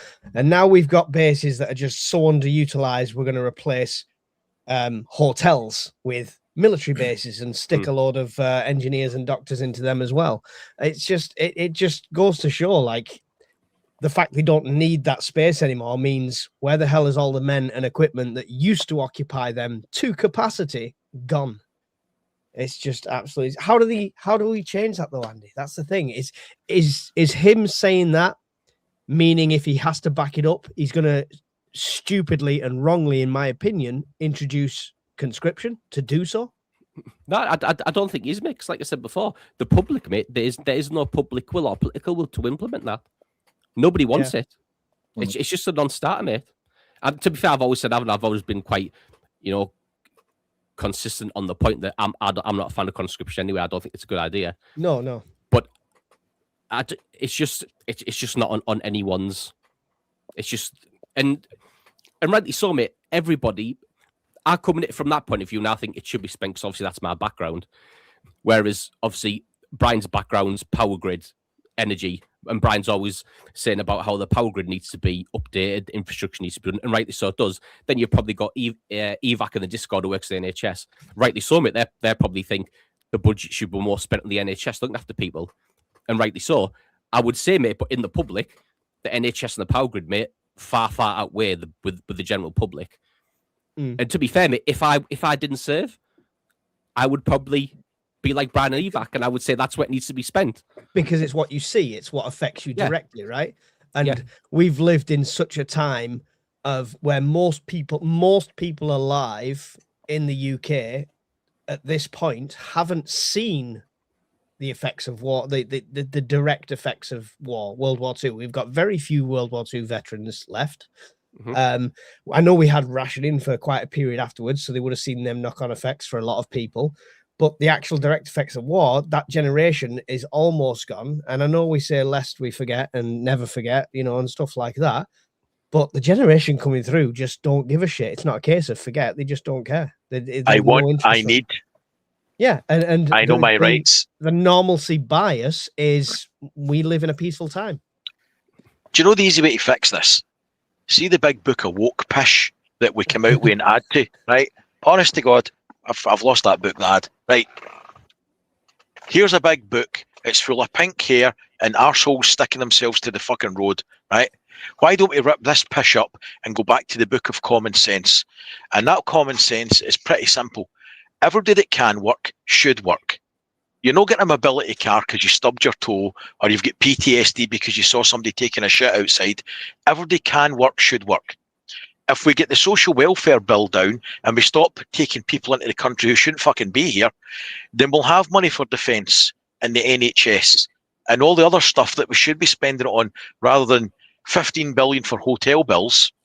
And our American friends don't understand, but we can't comment on a lot of the shit that goes on in the UK because we'll get deplatformed. Right? That's a simple fact. But there's a lot of things could be changed overnight, should be changed overnight. And that doesn't make the comments racist or anything else. It's just common sense. Things need to change so we can spend money on the things that actually matter. Defence for Andy, the NHS for evac, and keeping the lights on for me. Simple. Did you see the independent survey that the population of the UK will be like it's 74 million by 2030? I mean, to be fair, mate, you know, like you said there about how do we sort it, even if, mate, they said tomorrow, right, we're going to sort this and we're going to sort the defence out. Like Brian said, you're 20 years behind with the infrastructure. How far do you think we are behind with defence? Even worse than that. And also, the economy is so short that the money's not there to fix it. No. So, this is it. Well, I mean, the economy is a whole separate debate at some point, I'm sure. But I mean, in my opinion, what we need is what the kind of did when Trump came in with DOGE, the Department of Government Efficiency. We need that in such a bad way. Because the money for let's take the NHS as an example, right? Before anyone jumps on my back, my sister is a nurse, my stepmom is a nurse. My family also work in the mental health care system and carers. All right. So I have big ties to it and I have great respect for them. Mike is also in there every year having a kid. So he knows very well. They have a birthing suite named after me. We could sort the NHS funding out by getting you the snip, mate. That would stop the resources and spending overnight. That would save about 2 billion right away. Shocking. Leave my cover of children alone. Yeah, no, it is that efficiency, because if you the bill for the government workers, for civil servants and stuff, is through the roof, and it's lots of them are sat there twiddling their thumbs because there's not even a job there. You honestly go on the civil service jobs and have a look at some of the job descriptions, and you're like, oh, is this even a job? It feels like it's a 10-minute task of somebody else's job, but it's just madness. Then in the NHS, you've got the same system, where it's nothing to do with the nurses or the doctors, the frontline workers. It's to do with the administration, the IT, the management. And by the time, if you say we're going to give 1 billion to the NHS, by the time it reaches the point it needs to reach, it's half that at least. After it's siphoned through all the departments and they've took their little slice out of it, it's nothing to do with money plus NHS, and we need to give them more. We need to sort out the funnel between. We need to stop throwing money into a fucking holy bucket. We need to patch the holes, then refund it. I think you could double the finances of the NHS, and it wouldn't be a better service. No, exactly. I don't think it would change at all. We have 14-hour waiting lists in A&E in Scotland on the regular on a weekday. That's just normal here. You're effectively saying A&E is closed. You can't have a 14-hour delay. That's just, you're just closed then, you know? Yeah. So with my last child, you know, number 37, she was rushed into Blackburn Hospital during the pregnancy with a heart rate of 136, 138. Yeah.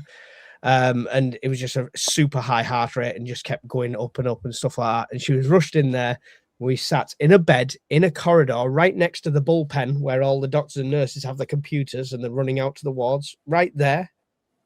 And she was there for 28 hours, something like that, expecting to sleep, with doctors running past, bashing her feet all the time as they were coming through. Some poor old dear was down the end of the corridor having an examination of a doctor in a corridor where people were walking up and down and other patients were in the bed. When we eventually got moved into the floor above, which had beautiful glass rooms with wards and sliding doors, completely empty. All fully equipped, completely empty, right above this overcrowded room. It's nothing to do with money going in there. It's to do with it's not being run right. It's as simple as that. Anyway, we're covering all the topics tonight. I love the doctors and nurses. It's nothing to do with that. It's it's not even. Yeah, but it's a terrible service, though. If it's a service, it's not a very good one.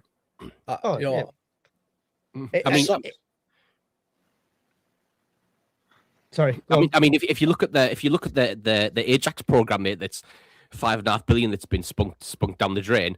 Yep.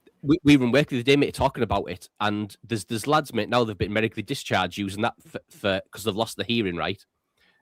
And they've turned around, mate, Dynamic, mate, have turned around and said, just wear double the amount of ear defense. Like, do you know what I mean?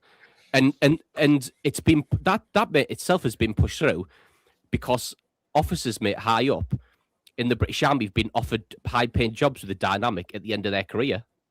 So it's not just the civil service, everything, mate, that's being run has been infected with corruption, everything. And like you say, the $5.5 billion, mate, on the Ajax program that doesn't work, the tracks fall off, lads are being injured, losing the hearing, and that's for £5.5 billion, mate. The best they can come up with is wear double the amount of ear defense, and yet they're still scrapping Warrior. Honestly, Bri, didn't they say £10 billion was getting spent over 3 years on hotel accommodation and taxis for the illegal immigrants as well? I mean, £10 billion is a lot of bloody money. You know, I'm sure that could be funneled into the NHS in a more strategic way. You can pull up the most ridiculous stats. Wasn't one hotel spending £40,000 on disposable vapes for them, or something like that? That was. And you can't get an appointment for a GP or a dentist, but they're going into the hotels. Have you guys seen some of the Somalian scam that's taking place in the US? I think we've got some of those kind of scams going on here as well, you know, for sure. I've not seen that. What's that? You know what? I've seen it. There's entire communities in the US. I think they're pretty much of Somalian origin, but they basically have fake daycare centers, completely made up daycare centers. So there's no children there or anything, but billions of dollars worth of funding has been going to these Somalians. I think they're Somalians, and it's been growing for years, and it's billions of dollars for fake daycare centers and all sorts of other stupid things that are going on there, and it's been uncovered now. Of course, the mainstream liberal media aren't covering any of it, but you know, you only have to take a look at, you know, other media, and you hear all about it.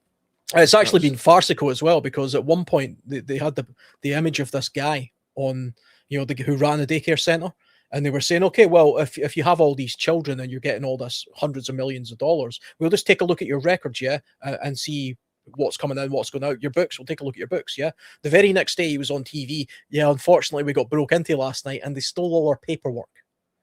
That's what robbers do. That's what criminals do. Yeah, criminals, they go in there and they steal the accountant books, you know. Yeah. But that sounds like the UK government, to be honest. That's the sort of shit they came out with. That kind of stuff is rife in the US, and Doge sort of weeded a lot of that crap out. That 100% happens in this country as well. You know? Yeah, sure. That's why I say that's what we need. That's what we need. Preparing the Path rightly said Blackburn is a shithole. Yeah, and funnily enough, surprisingly, one of the biggest and nicest hospitals in the area has been built in that shithole. So that's interesting. Yeah, I went to Blackburn University for a year. It is a shithole. I was like the odd man out in a packet of dolly mixtures. Just see it in the comments. Apparently, it was in Minnesota, and it was $18 billion effectively stolen by an organized scam. $18 billion. I meant mental. Or the daycare thing, yeah. Yes, in Minnesota, says Joshua. Yeah, they're all getting that. The problem with any government-run service is that they have managers merging managers, managing managers. You get the point. Exactly. Yeah, 100%. 100%. Yeah. Was uncovered in one state, how now revealed as nationwide, says Ash Brown.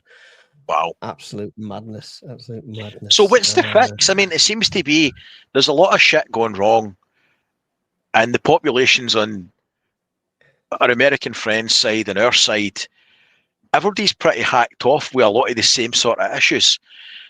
So what is the fix? Implosion. Because just for clarity, the problem with the fix in the UK is we're not allowed to voice an opinion or you're badged as some sort of racist, which is not the case at all. So that is the hurdle that we have to get over to fix anything in this country, right? And the problem we have is, I say this with as a general vaguing, all right? So I'm not going to name names, I'm not going to say who, but the problem we have is the people that are willing to stand up to the establishment are en masse, you know, few and far between. Most people want to sit back and just not get involved.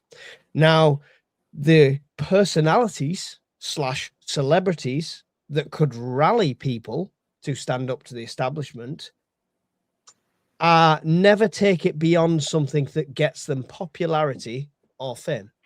Yes. Yeah.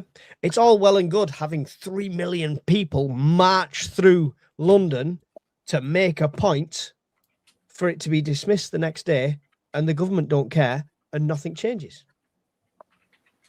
So what you did is organize a great rally and you've made a great name for yourself, excellent stuff like that, but nothing's gone further and nothing will go further. And I'm not trying to push anything. I'm not saying, you know, rise up masses and stuff like that, but the people that can do that and the people that can make a difference, nowhere to be seen.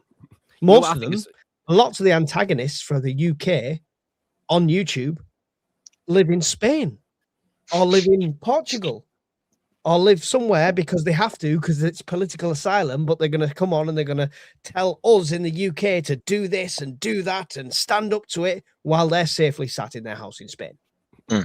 So bite my ass, either come over here and rally people properly or shut the fuck up. I think, mate, the biggest problem we have is there's such apathy for politics in this country, and it's the low number of turnout. The people, mate, who are genuinely fed up, I really think, mate, have got so much apathy now for politicians, and it's a case of if I vote for you, and you say you're going to do X, you're just going to do Y. So why would I go out and vote for you?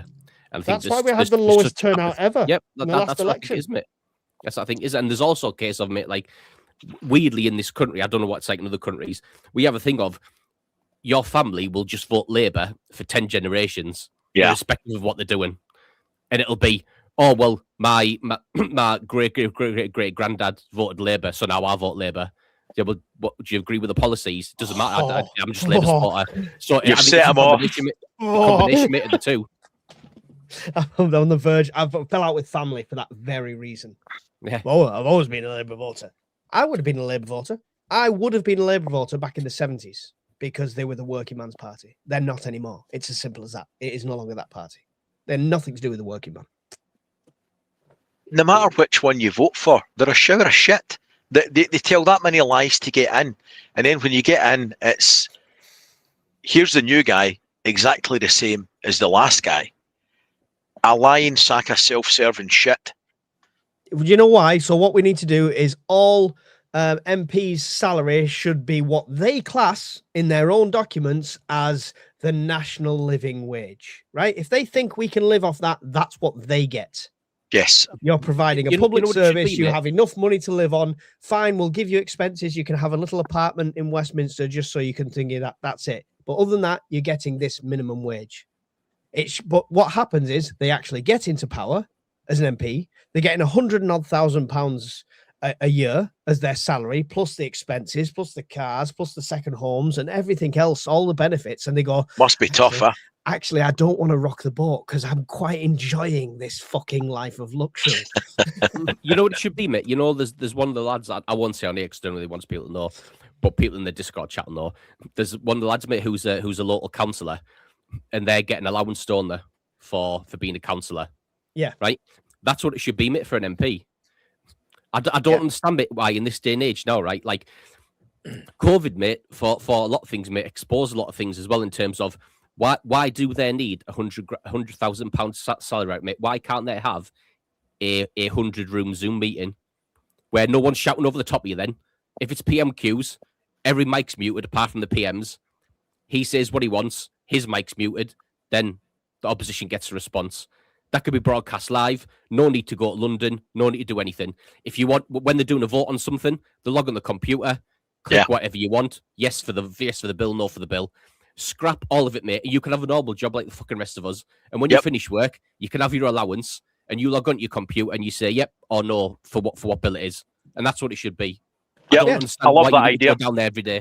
I don't think MPs historically back in the day they didn't get a salary. I don't believe. I think they actually were. It was like a noble thing to be. It was you were doing like a public service, and then slowly but surely it became like a career thing. You know, a career politician. And the centralisation in London, like you say, I mean that's just a disaster. I mean, there is no reason they don't need to go to London anymore. They could do it like a giant Zoom meeting or something. Yeah, a free bar. That's why there's a free bar after the. There's bloody free everything there. They'll have free. That's why Farage. Yeah. That's why Farage is most often not sat in there. He's there. He's just at the free bar. Yeah, but I don't understand why that can't be a thing, mate. No. I agree with you 100%. It's a great idea. Sign me up. Because they don't actually have any power, do they? Yeah, do you know what I mean? Like where your constituency is, it isn't as if like they have overarching powers to implement stuff, do they? Like they don't actually have any power to do anything. So I don't know why you get paid 100 grand. I don't know who my local MP is, but I guarantee they're twats and they get paid a shitload. But I have no idea who that person is. I mean, I knew mine when I used to live in my last. I don't know it now, but I expect it's somebody I won't like with knowing the area. But it's the problem is, Andy, is there's people that go into politics with exactly what you're saying, with that kind of idea, that ideology. I want to do good. I want to make a difference. I want to make a change. And then they get in and they get enticed and look at all the expenses scandal, look at the clothing, look at the housing, look at everything like that's happened in the last year with this Labour government who are coming in to do all this good. And the enticement is just there and it's just taken. I'm not saying I'm not a sellout. Any sponsors, you know what it should be, mate, as well? To sell out for the right price. But it's you know what it should be, mate, as well. To curb that, you should only be allowed to do one term, 5-year sitting. That's it.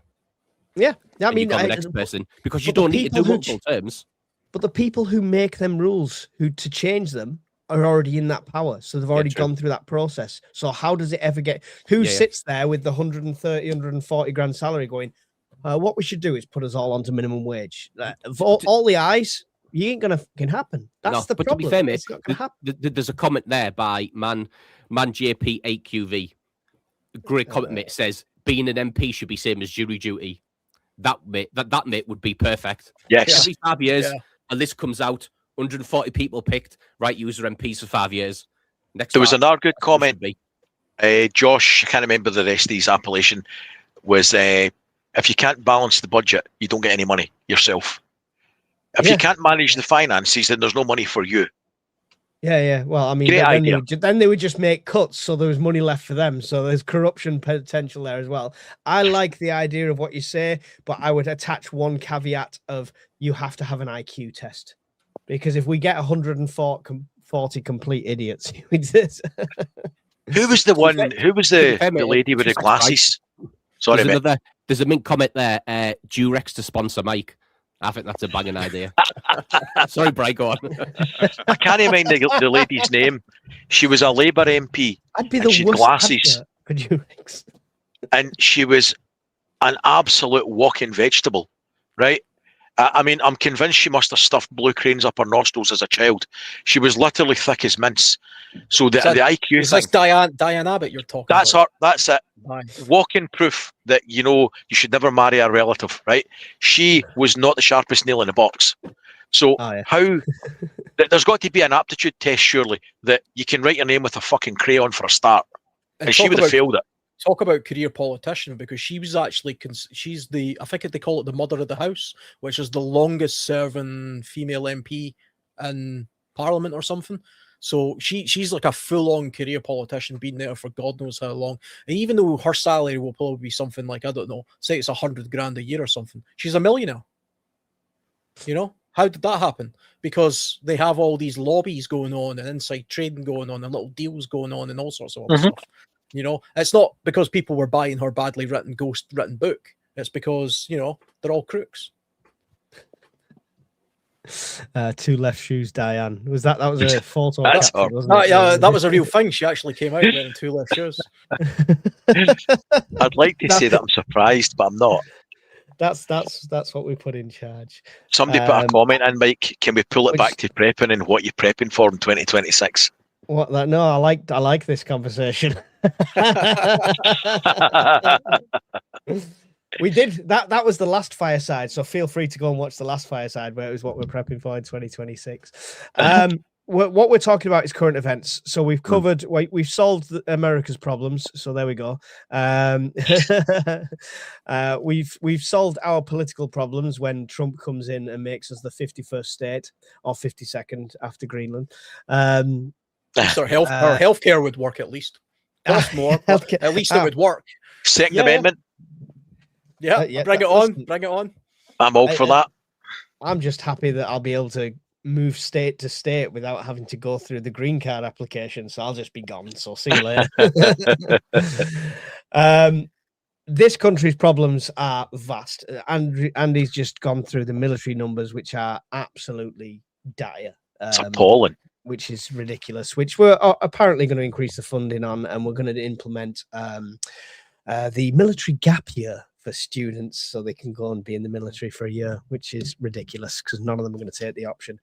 But Brian, you put a video out the other day I just want to touch on as well. Because I'm itching to talk about power, I'm sure. Was it my OnlyFans one? It was was it 44% chance of the grid going down completely? Oh yeah, loss of load probability. So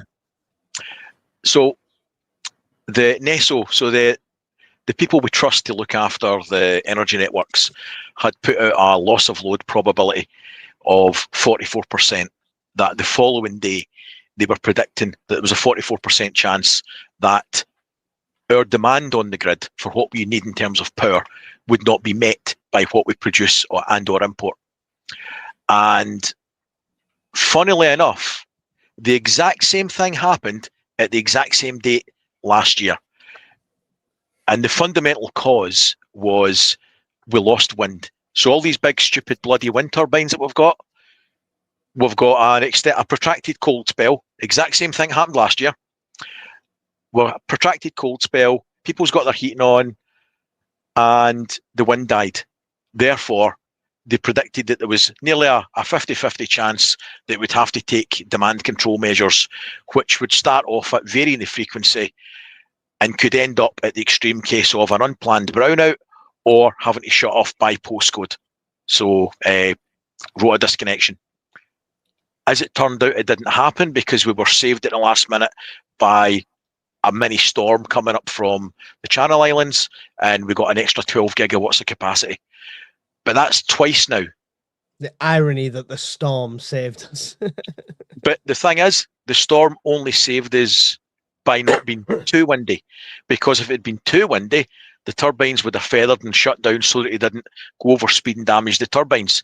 So, and when the turbines do shut down, we need to then make curtailment payments and pay the power companies for not being able to export the power that they would have done if the bloody things were turning.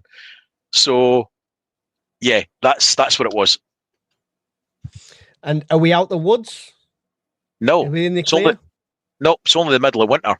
If we get another protracted cold spell, if we have another issue where wind is, just so you know, we were running at 25 gigawatts of production for gas-fired power stations.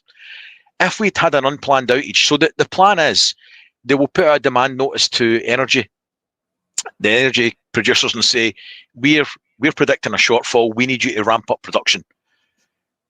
And they would run the turbines and the machines harder. If you're running something harder that's not normally doing that, you've got an increased chance of a breakdown or a mechanical failure, an unplanned outage, which makes your power situation worse.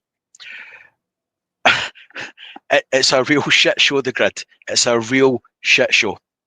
And also, last year, ironically, as it turned out, the companies that we pay money to sit and produce and turn on power should we need it when the shit hits the fan, when they put out the demand notice last year, the companies that were contracted to give you the extra energy when you need it, they couldn't give it because they were already selling it to the market because it was such a high rate. So the plans in place to give you extra energy when you needed it wouldn't have worked. Then they lied about it and denied it after the event, and were found out to be full of shit then as well. So yeah, that's what happened. And this is why Brian preps more power banks than curries.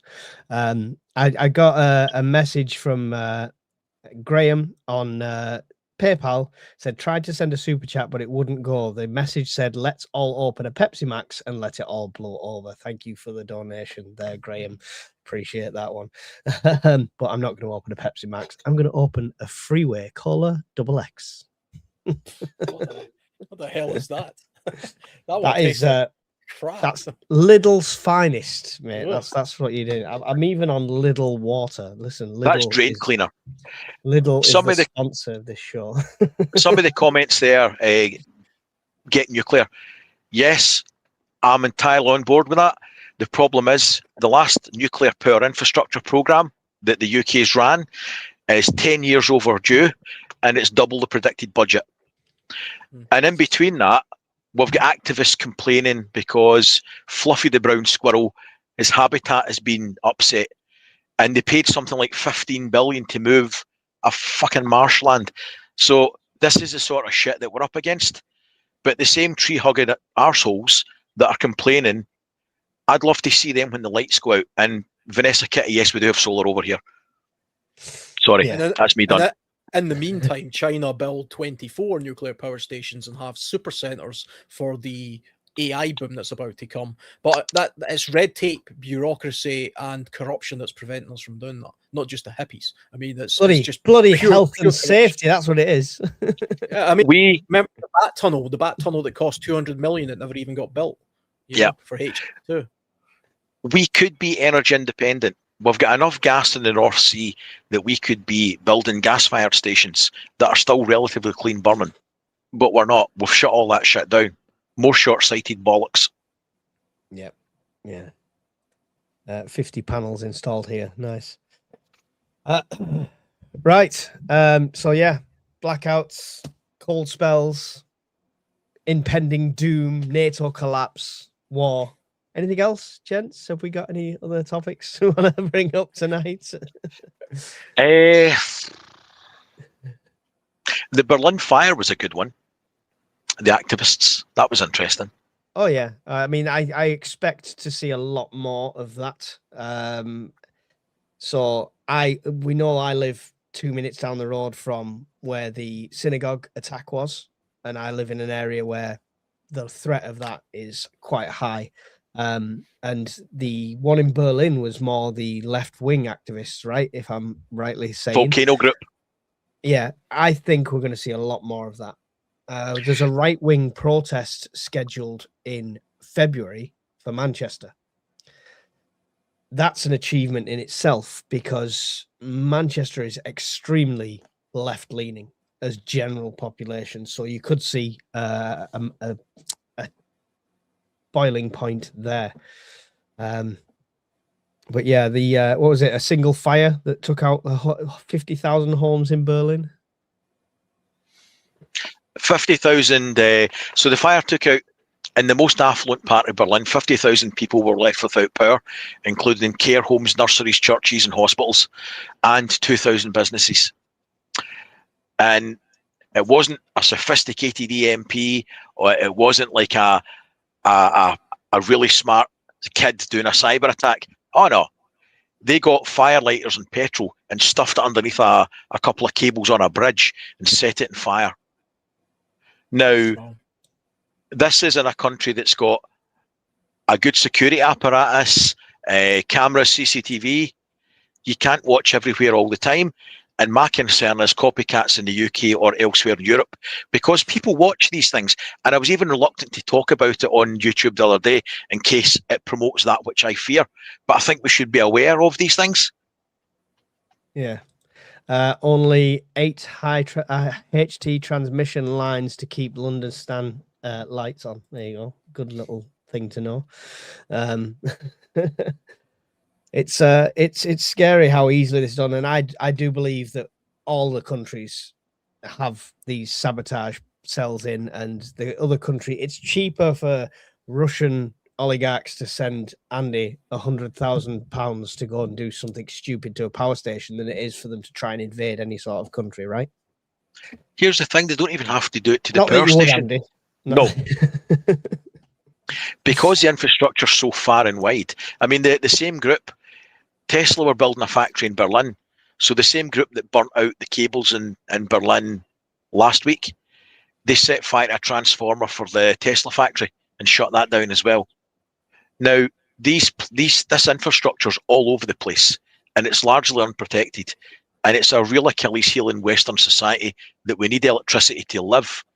And these idiots are now shutting it down. Madness. You will never get the amount of power out of windmill as it looks to manufacture it ever. As it took to manufacture it ever. Yeah, I saw that episode of Landman. Don't try this at home, folks, says Miss Worm. Right, well, let's wrap it up, and we'll go around the table with this one. We'll start with you, Andy. Everything we've spoke about, everything that's happened in the first 11 days of 2026, what's your focus on going into 2026? Like, what are you looking at as the potential biggest threat, and are you making any contingencies for that? I'm still in line with Brian, mate. I still think it's the power grid. Mm-hmm. Yeah.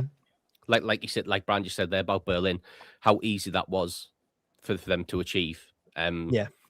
And like you said, it would be the exact same here. So I mean, the only difference I would make, mate, is I've got the Delta 3. Ideally, mate, I want a Delta 2 as well.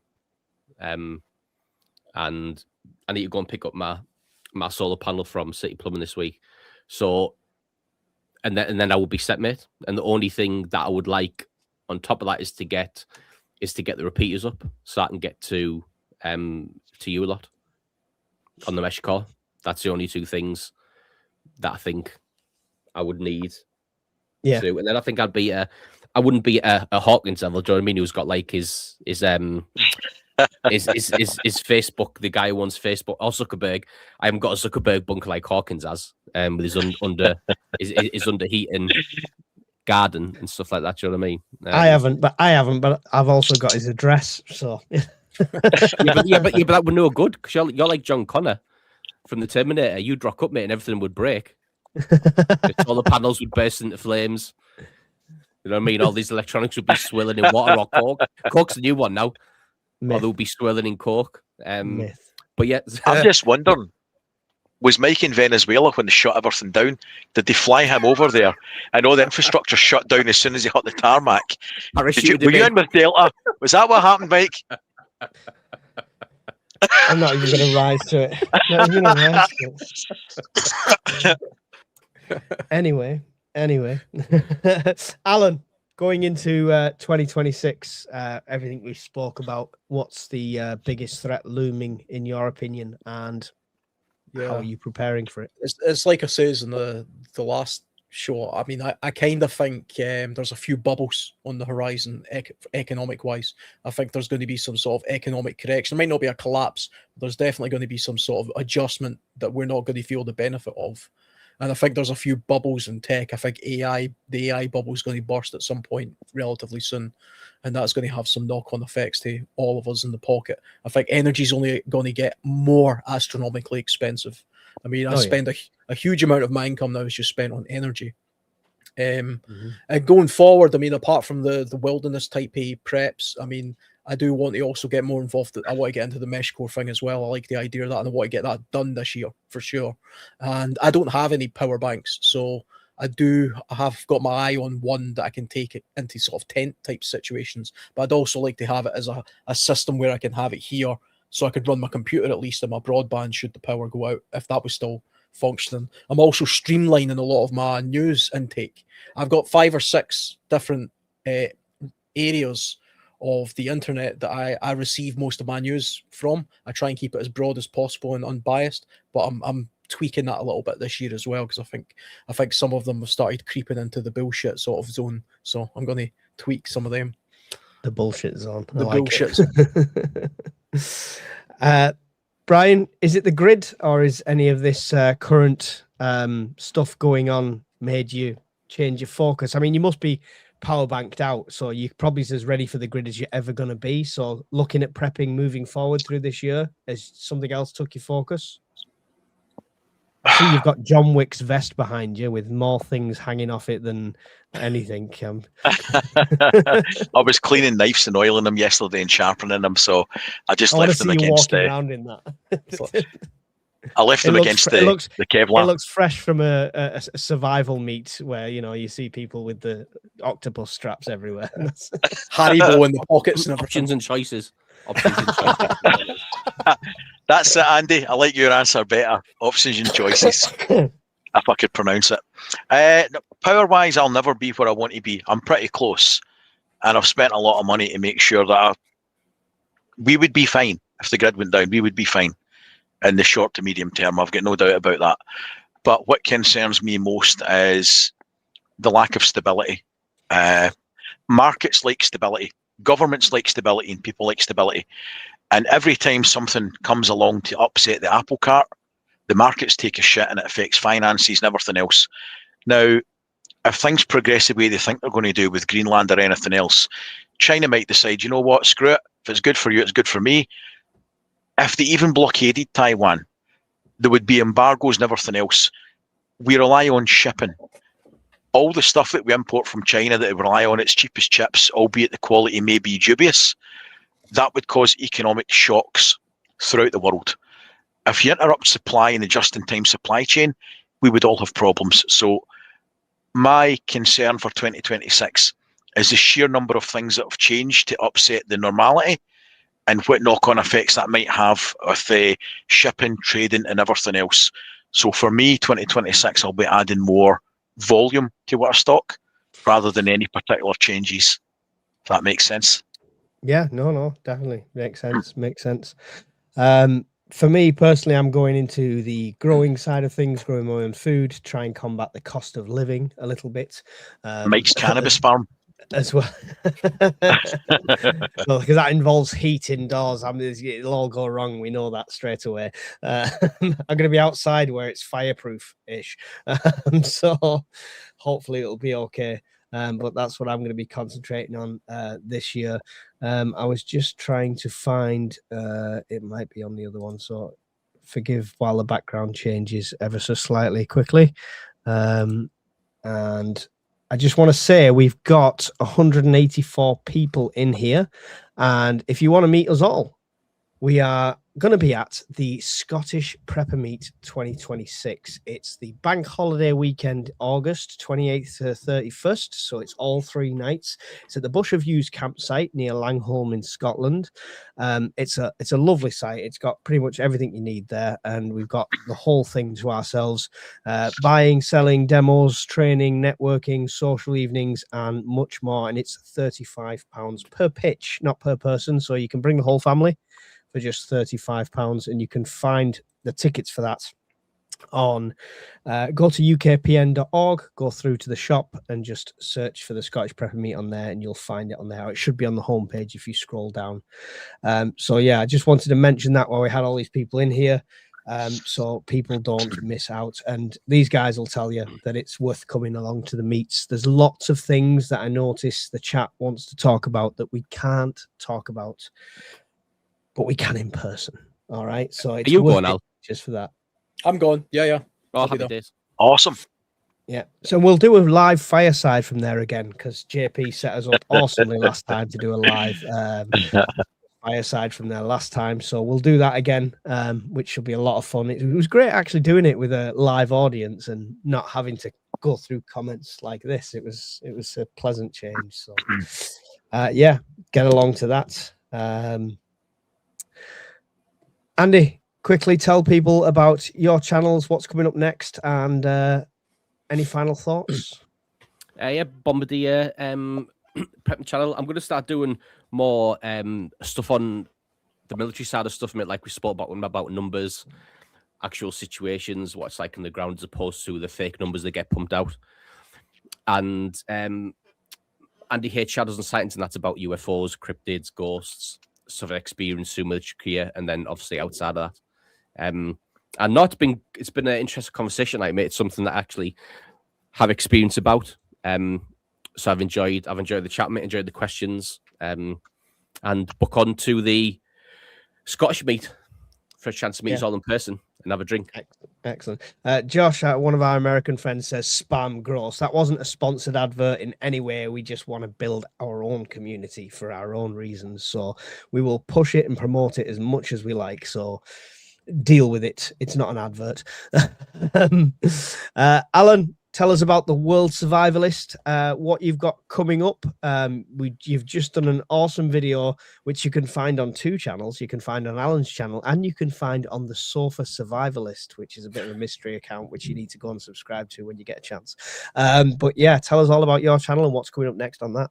Yeah, so my channel, World Survivalist, is predominantly sort of wildernessy based. So it's largely camping, wilderness survival type skills and that kind of stuff. But kit reviews as well, and this year I've decided to include a little bit of the sort of opinion pieces. They'll only be sort of like 10 minutes long, max 8-10 minutes long, of my sort of opinions on survival, generally survival topics, current affairs, things like that. It's not a podcast as such, although I have labeled it that way, but that's something new that I'm doing. I'll just see how that kind of goes. So my first rant was about this, what I call the Sofa Survivalists, and there's a certain American raccoon that owes me money for stealing the name, but he knows who he is. But yeah. Excellent. Do you know what? I love the idea, Alan, but Brian, I can't help thinking for the last year, Alan's just been undercover getting dirt on us, ready for this new series where he can diss survivalists and preppers. Well, he's got plenty of ammunition. I know, he's got so much ammo. It's going to be like, on February 7th, 2025, Brian said this. What a fucking idiot. Somebody did actually say to me the other day, it's just going to be you gobbing off every week. I was like, nah, so that will probably be the only one. Everything else will be purely survival based for the most part, I think. Excellent. Brian, tell us what's going on with your channel now that you're back as part of the working population, and what's happening there. I slave for my employer, I'll have you know. I slave. I tend to do things that interest me, so that would be power related, because I think, rightly or wrongly, that it's the most likely thing in the UK to fail, and if it does fail, the potential outcome of that would be catastrophic. So I'll talk about power banks, solar arrays, battery backup systems, whole house, portable and generator sets, to just try and make your life a bit easier should you have an unplanned outage for a short term, medium term, or even, God forbid, a long term duration. And in between that, I'll put in some things that I think I would be interested in, which would be sabotage to the power grid, issues that may be causing something going wrong with the power grid. So it tends to be power related for the most part, and gear reviews. So next one will be a review on some life straws and what I think of it, and then I'll do a giveaway for members of the channel, and they'll get one for free, not the used one, obviously. So that's where I am. Awesome. Excellent. So make sure you go and check out all these guys' channels. They give up their Sundays to come here and talk about whichever stupid topic I tell them it's going to be tonight, which I really appreciate them for. All my links are in all my videos, the ways you can support and get involved in the channel. What's coming up on mine is I'm fine-tuning my terrible acting skills, and I'm going to start actually reenacting some of the stuff that I talk about in scenarios. So I've recently done one about a fallout sanctuary inside your house to deal with like fallout, the after effects. I'm going to live like that for a weekend, and we're going to you want to see me crap in a bucket and eat next to it, that's going to be 2 days worth of that coming up on the channel soon. So You're definitely going to come exciting out with that with triplets. No, actually, I'm going to send her away. I'm going to do it on my own. It's fine.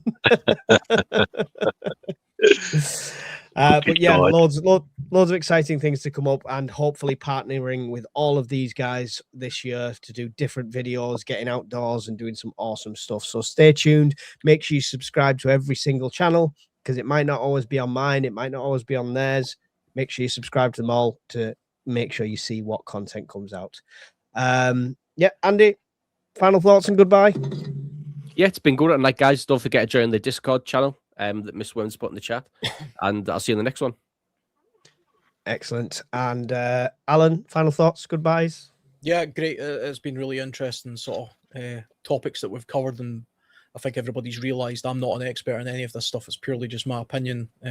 But I don't take it too seriously. You can only control what you can control in the world, but do pay a little bit of attention to a wider base of news. Like, that's what I'm going to be doing this year, and I think everybody should probably do that. Don't get siloed.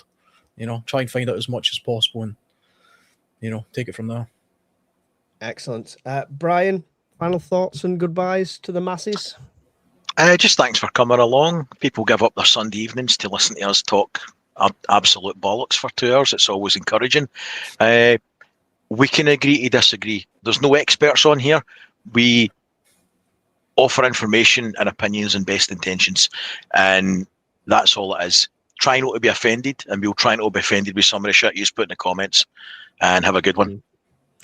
Excellent. Big thank you to all the moderators, to Evil, to Rift, to Hawkins, to Telderboy, and obviously to Miss Worm, our awesome chief moderator. And just because one of our American friends says he hated the fact I did an advert, here's an advert for Miss Worm's channel just before the final credits. So goodbye from all of us.